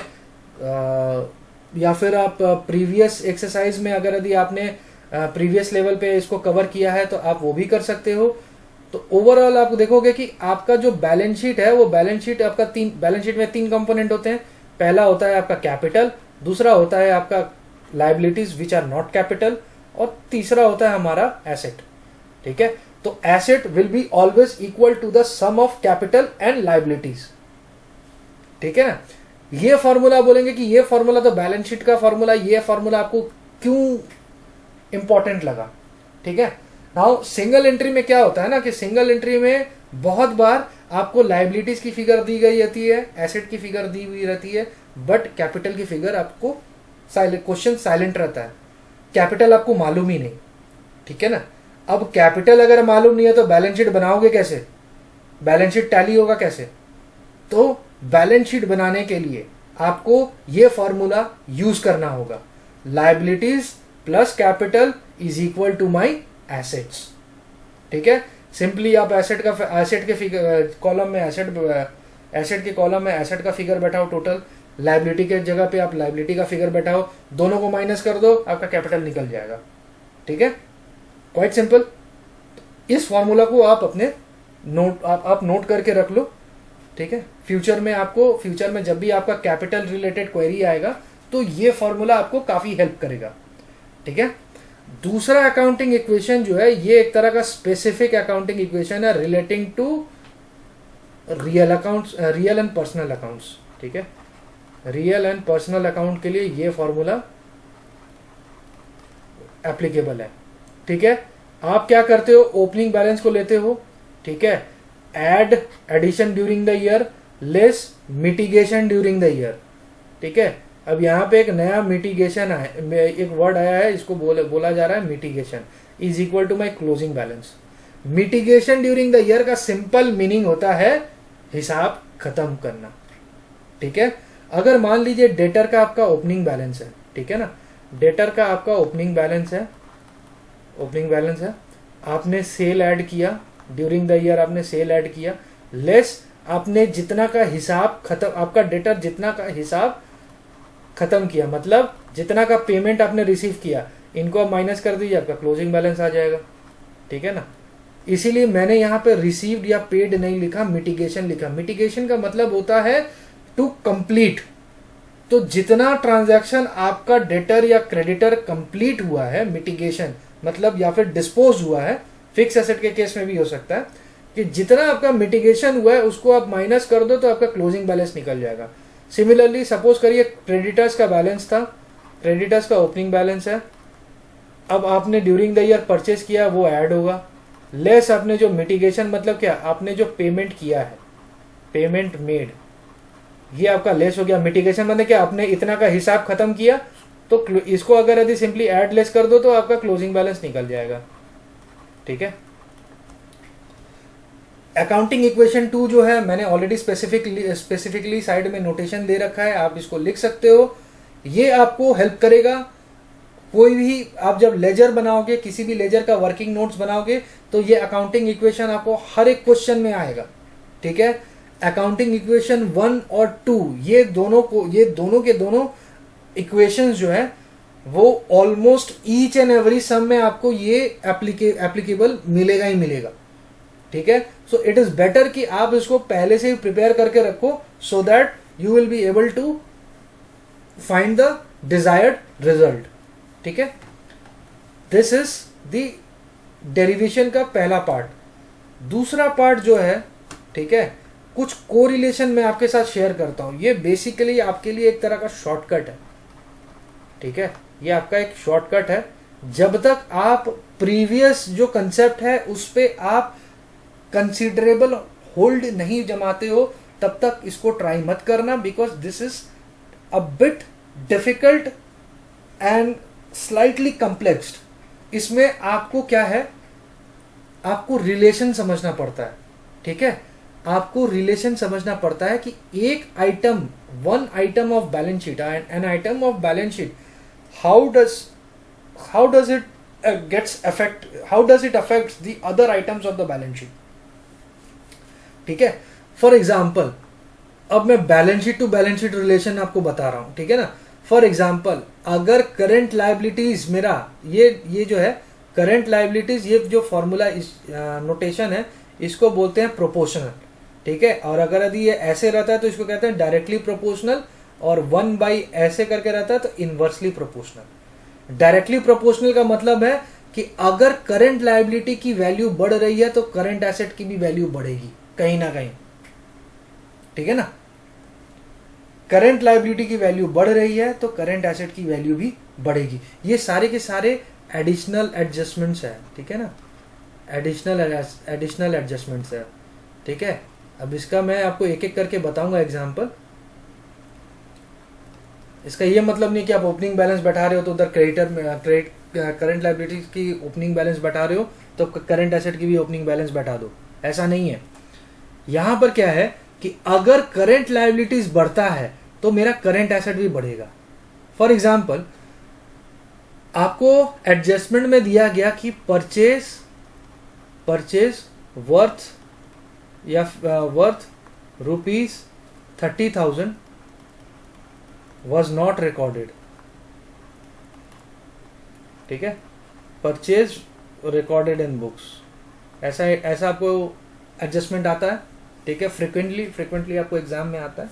ठीक है, purchase worth ₹30,000 was not recorded in the books. ठीक है ना, यहां पे मैं स्पेसिफिक कर दूं क्रेडिट परचेज. ठीक है ना, अब क्रेडिट परचेज जो है वो आपके बुक्स में रिकॉर्ड नहीं हुआ, तो इसका आप बैलेंस शीट में क्या करते हो, बैलेंस शीट में आप सिंपली क्रेडिटर्स को ऐड कर देते हो, क्रेडिटर्स को बढ़ा देते हो. ठीक है, कॉन्सिक्वेंटली आपका परचेज का जो लेजर है, परचेज भी बढ़ता है. और जब क्रेडिटर्स बढ़ा, परचेज बढ़ा, लेकिन मैं यहाँ पे balance sheet to balance sheet की बात कर रहा हूँ. ठीक है, तो आप items of profit and loss account में मैं बात नहीं कर रहा हूँ, मैं सिर्फ एसेट और एसेट की बात कर रहा हूँ. तो अगर क्रेडिटर आपका बढ़ा तो इनडायरेक्टली ये आपका स्टॉक भी इंपैक्ट करेगा. ठीक है, अगर क्रेडिटर आप बढ़ाते हो तो ये आपका स्टॉक भी इंपैक्ट करेगा. या फिर आप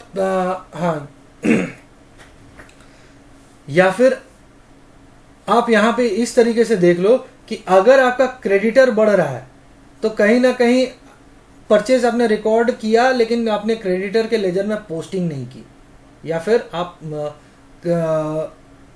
ओवरऑल जो है परचेज इंटायरली आपने रिकॉर्ड नहीं किया. तो आप क्या कर रहे हो, क्रेडिटर का लेजर बढ़ा रहे हो, और परचेज में जब आपने डाला नहीं तो वो आपका सेल आपने किया नहीं होगा, तो इनडायरेक्टली वो आपका स्टॉक जाके क्या करेगा, स्टॉक का वैल्यू बढ़ा देगा. ठीक है, अगर मान लीजिए कि आपको इस तरह की एंट्री मिलती है तो आप बैलेंस शीट में क्या करते हो, क्रेडिटर का वैल्यू तो बढ़ाते ही हो, साथ ही साथ आप स्टॉक का वैल्यू भी बढ़ा देते हो. ध्यान से समझना, current liability is directly proportional to current asset. ठीक है, यहां पर क्या है कि सपोज आपका क्रेडिटर बढ़ रहा है बिकॉज आपने परचेज की एंट्री रिकॉर्ड नहीं की है. ठीक है, आपने क्रेडिटर को बढ़ाया, तो क्रेडिटर को बढ़ाया तो आपको परचेज को भी बढ़ाना पड़ेगा. ठीक है, और अगर परचेज बढ़ रहा है तो ओवरऑल तो आपका स्टॉक भी कहीं ना कहीं बढ़ेगा, बिकॉज आपके पास तो स्टॉक रह गया ना. तो ये मेरा पहला रूल है, creditors current liabilities is directly proportional to current asset. ठीक है, current liabilities is always directly proportional to current asset. ये हो गया फर्स्ट कोरिलेशन. ये जब तक आपका कंसेप्ट 100% क्लियर नहीं होता तब तक आप इसको ट्राई मत करना, बिकॉज ये अगर आप इस लेवल तक पहुंच गए, ठीक है, तो आप आई कैन एश्योर यू कि सिंगल एंट्री में आपको मतलब आउट ऑफ 100 क्वेश्चंस 97% आपका आंसर करेक्ट निकलेगा.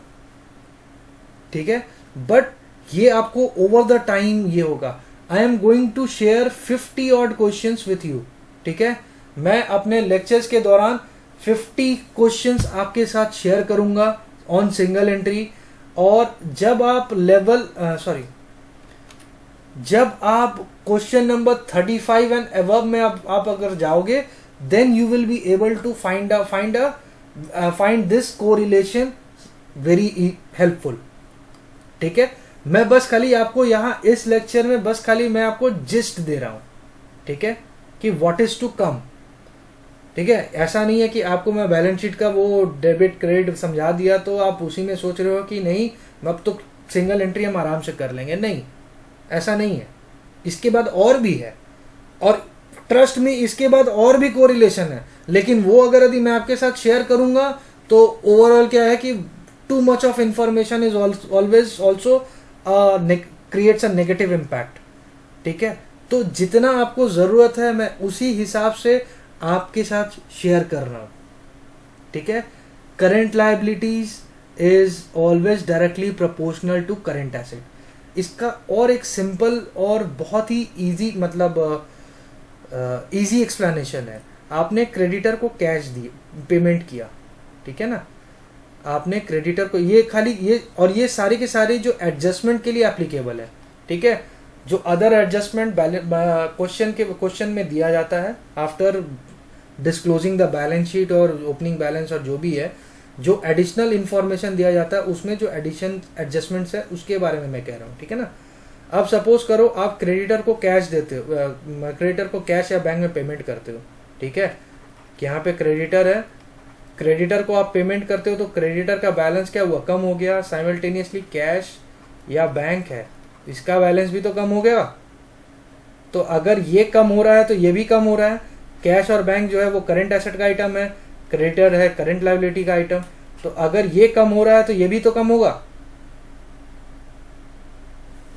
ऑलराइट, सो ये है first notation, items of current liabilities are directly proportional to items of current asset, ठीक है, ये ध्यान में रखना। This is the first part,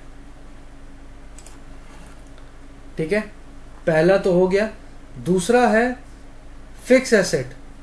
fix asset is directly proportional to capital, ठीक है, fix asset is directly proportional to capital. इसका मतलब क्या है, अगर मेरा फिक्स एसेट बढ़ रहा है तो कैपिटल भी बढ़ रहा होगा, ठीक है, और अगर यदि फिक्स एसेट मेरा घट रहा है तो कैपिटल भी घट रहा होगा। इसका एक एग्जांपल मैं आपको बताता हूं। फॉर एग्जांपल, प्रोप्राइटर ने लैपटॉप अपना पर्सनल लैपटॉप बिजनेस में लाया, बिजनेस में इंट्रोड्यूस किया। तो आप क्या करते हो, बैलेंस शीट में फिक्स एसेट को स्केल अप करते हो और साथ ही साथ कैपिटल को भी एडिशनल कैपिटल करके ऐड करते हो, ठीक है। तो अगर फिक्स एसेट का मेरा वैल्यू, ओवरऑल वैल्यू अगर बढ़ रहा है तो कहीं ना कहीं कैपिटल भी मेरा बढ़ रहा होगा। ऑन दी अदर हैंड, अगर सोच लो कि आपका फिक्स एसेट जो है वो रिड्यूस हो रहा है बिकॉज प्रोप्राइटर ने विड्रॉ कर लिया, तो आपका कैपिटल भी क्या होगा, रिड्यूस होगा, कैपिटल का बैलेंस भी। सो ये हो गया फर्स्ट, ये हो गया सेकंड नोटेशन, सेकंड कोरिलेशन, कि अगर मेरा फिक्स एसेट बढ़ रहा है तो मेरा कैपिटल भी बढ़ेगा, और अगर फिक्स एसेट कम हो रहा है तो कैपिटल भी कमेगा, ठीक है। फिक्स एसेट के संदर्भ में ये थर्ड रूल भी एप्लीकेबल है, ठीक है।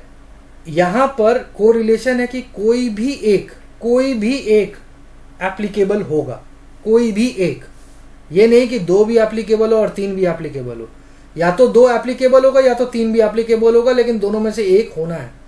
अब क्या है कि आप फिक्स एसेट परचेज करते हो, ठीक है, फिक्स एसेट आप परचेज करते हो, तो आप तो या तो कैश में परचेज कर रहे हो या तो बैंक में परचेज कर रहे हो, ठीक है ना, या तो आप उसको कैश दे रहे हो या तो चेक दे रहे हो। तो अगर आप कोई चीज परचेज कर रहे हो तो कैश और बैंक तो आपका नीचे जाएगा, डिडक्ट होगा, ठीक है। अब आप बोल सकते हो कि अगेन आप क्रेडिट में खरीद लिए, ठीक है ना, तो आप देखिए फिक्स एसेट आपका ये बढ़ा, आपने करंट लायबिलिटीज बढ़ाया, ठीक है, और फाइनली जब आप इसको पेमेंट करोगे तो मेरा current asset notation number 1 applicable हो गया। तो this is the first and this is the second. तो अल्टीमेटली मेरा क्या हुआ, मेरा ये नोटेशन स्टैंड हो गया ना, फिक्स एसेट अगर बढ़ा तो करंट एसेट मेरा कमेगा, ठीक है। So fix asset is inversely proportional to items of current asset, ठीक है। कभी कभी ये भी आपको ट्रांजैक्शन देखने को मिल सकता है कि डेटर्स ने आपको फिक्स एसेट, डेटर्स ने अपना एसेट आपको दे दिया, डेटर्स आपको कैश नहीं दे पाया लेकिन आपको एसेट दे दिया। फॉर एग्जांपल, आपका डेटर्स था 50,000 का, उसने 30,000 का मोटर व्हीकल आपको दे दिया, तो क्या हो गया, आपका फिक्स एसेट बढ़ गया, फिक्स एसेट का वैल्यू बढ़ गया, लेकिन आपका करंट एसेट का वैल्यू कम हो गया, ठीक है। तो ये हो गया हमारा थर्ड नोटेशन, ठीक है, थर्ड नोटेशन। फोर्थ नोटेशन हो गया CA माइनस। CA माइनस का मतलब है items of current asset. Current asset में कितने सारे आइटम्स है वो आपको बैलेंस शीट से ही पता चल गया होगा कि how many items are there. Now items of current assets are inversely proportional to the other items of current asset. मतलब करंट एसेट का एक आइटम दूसरे आइटम के साथ में इनवर्सली प्रोपोर्शनल का रिलेशन रखता है। इसका सबसे सिंपल एग्जांपल है कैश और बैंक, ठीक है, कैश और बैंक।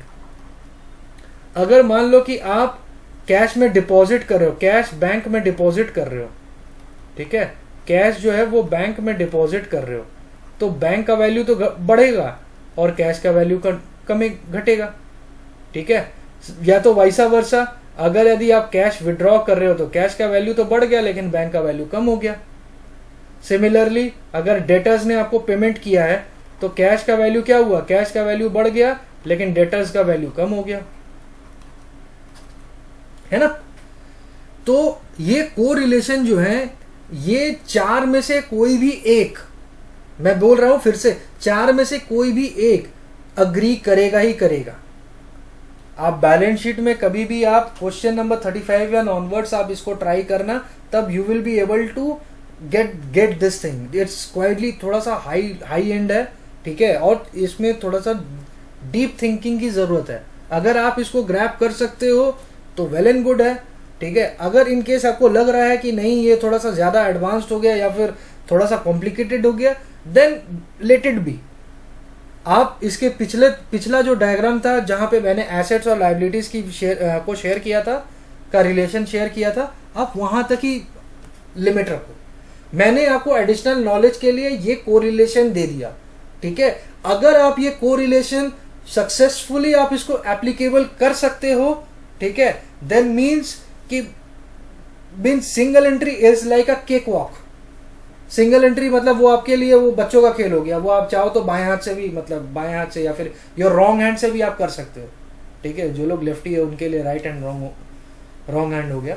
तो अगर आप चाहो, अगर ये नोटेशन अगर आप इसको परफेक्टली क्वेश्चन में पुट कर सक रहे हो, देन मीन्स 97% चांसेस है कि आपका जो आंसर है वो सही निकलेगा, प्रोवाइडेड आप क्वेश्चन को थरली कवर करो, ठीक है।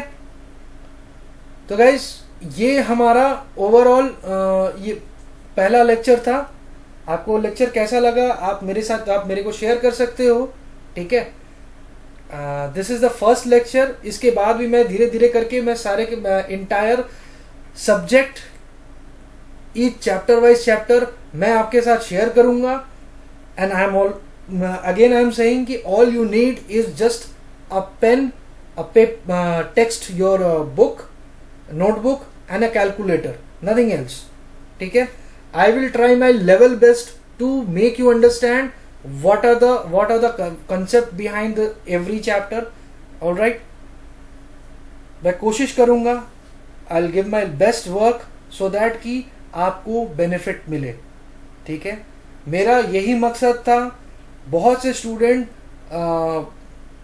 उनको काफ़ी मुश्किलें होती हैं सब्जेक्ट मैटर समझने में, या तो उनको अप्रोप्रिएट स्टडी मटेरियल नहीं मिल पाता, या तो उनको प्रॉपर गाइडेंस नहीं मिल पाता बिकॉज ऑफ वेरियस रीजंस, ठीक है। तो इसलिए आई थॉट कि यहाँ पर आप लोगों के साथ कुछ आइडिया या कुछ नॉलेज शेयर किया जाए, सो दैट कि ओवरऑल इन जनरल आपका परफॉर्मेंस जो है वो बढ़ सके। And it gives me a lot of satisfaction अगर आप मेरी वीडियो देखकर सक्सेसफुल होते हो, ऑलराइट। सो मेरा यही कहना है, stay till the end and I will try my level best. मेरा जो मोटिव है that is to share almost 30 to 50 questions from every chapter in this subject, ठीक है। इसके साथ ही साथ मैं आप लोगों के साथ taxation, direct tax, indirect tax ये भी शेयर करूंगा, और अकाउंटिंग पार्ट 2 जो आपका सेकेंड मॉड्यूल में है वो भी मैं आपके साथ शेयर करूंगा। और फाइनल जो स्टूडेंट इसको देख रहे हो, आप अगर यदि फाइनल में जाते हो तो फाइनल के लिए भी अकाउंट्स है, स्ट्रैटेजिक फाइनेंशियल मैनेजमेंट है, और डायरेक्ट टैक्स है, इनडायरेक्ट टैक्स है, जो क्रूशियल सब्जेक्ट्स है वो मैं आपके साथ शेयर करूंगा over the period of time. And अगर यदि आपको मेरा वीडियो अच्छा लगा हो तो काइंडली आप इसको शेयर करो। पूरा फ्री है, टोटल फ्री है, तो आप इसको जितनी बार शेयर करो उससे आप ही का मतलब आपका और आपके फ्रेंड्स का भी हेल्प होगा। आप इनको शेयर करो और बीच बीच में आप मेरे चैनल में आकर देखते रहना। आप चाहो तो उसको सब्सक्राइब कर सकते हो, ताकि आपको नोटिफिकेशन मिल सके, but I will try my level best to post at least 2 to 3 class every day, so that कि अभी इस दौरान आपका जो प्रैक्टिस है, आपका जो एडुकेशन है वो अनइंटरप्टेड रहे, ठीक है। सो मेरा आपसे यही रिक्वेस्ट है कि अगर आपको अच्छा लगा, आपको लगता है कि you have learn something today और देयर इज अ पॉसिबिलिटी कि आपका ओवरऑल परफॉर्मेंस अच्छा हो, तो काइंडली आप इसको शेयर करो। जितना ज़्यादा आप शेयर करोगे उतना ज़्यादा आपको हेल्प मिलेगा, and this is entirely free. तो यू कैन सेंस कि मेरा मोटिव यही है कि दिस इज़ टारगेटेड टू दो students who find it very difficult, because बहुत से इंट्रोवर्ट स्टूडेंट होते हैं जो क्वेश्चन पूछने से डरते हैं या हिचकिचाते हैं, ठीक है। तो मेरा उनसे बस यही रिक्वेस्ट है कि आप हिचकिचाओ मत, आपका कोई भी क्वेश्चन हो आप मेरे साथ शेयर कर सकते हो, आप मुझे कमेंट में लिख सकते हो, ठीक है। कि अगर यदि आपको कहीं पे भी इशू लगा, या फिर आप मुझे मेल कर सकते हो, मैं कोशिश करूँगा कि आपको एक्सप्लेन कर सकूँ। और अगर मेरे को लगा कि आपकी रिक्वेस्ट ज़्यादा है तो मैं उस सेपरेट टॉपिक पर एक सेपरेट वीडियो बनाकर आपके साथ शेयर करूँगा, ठीक है। So this is the end of today's lecture. Now इसके बाद हम एप्लीकेशन शुरू करेंगे। तो अभी तक के लिए हमने बेसिक कंसेप्ट पे वर्कआउट किया था, डेरिवेशन पे वर्कआउट किया था। नेक्स्ट क्लास में हम वर्क करेंगे ऑन एप्लीकेशंस, जो हम लोग सम्स हैं वहाँ पे फिगर आउट करना होता है हमें, वैल्यू डिफरेंट वैल्यूज, तो हम वहाँ से शुरू करेंगे in the next lecture. Alright, so this is it for today. Have a good day. God bless.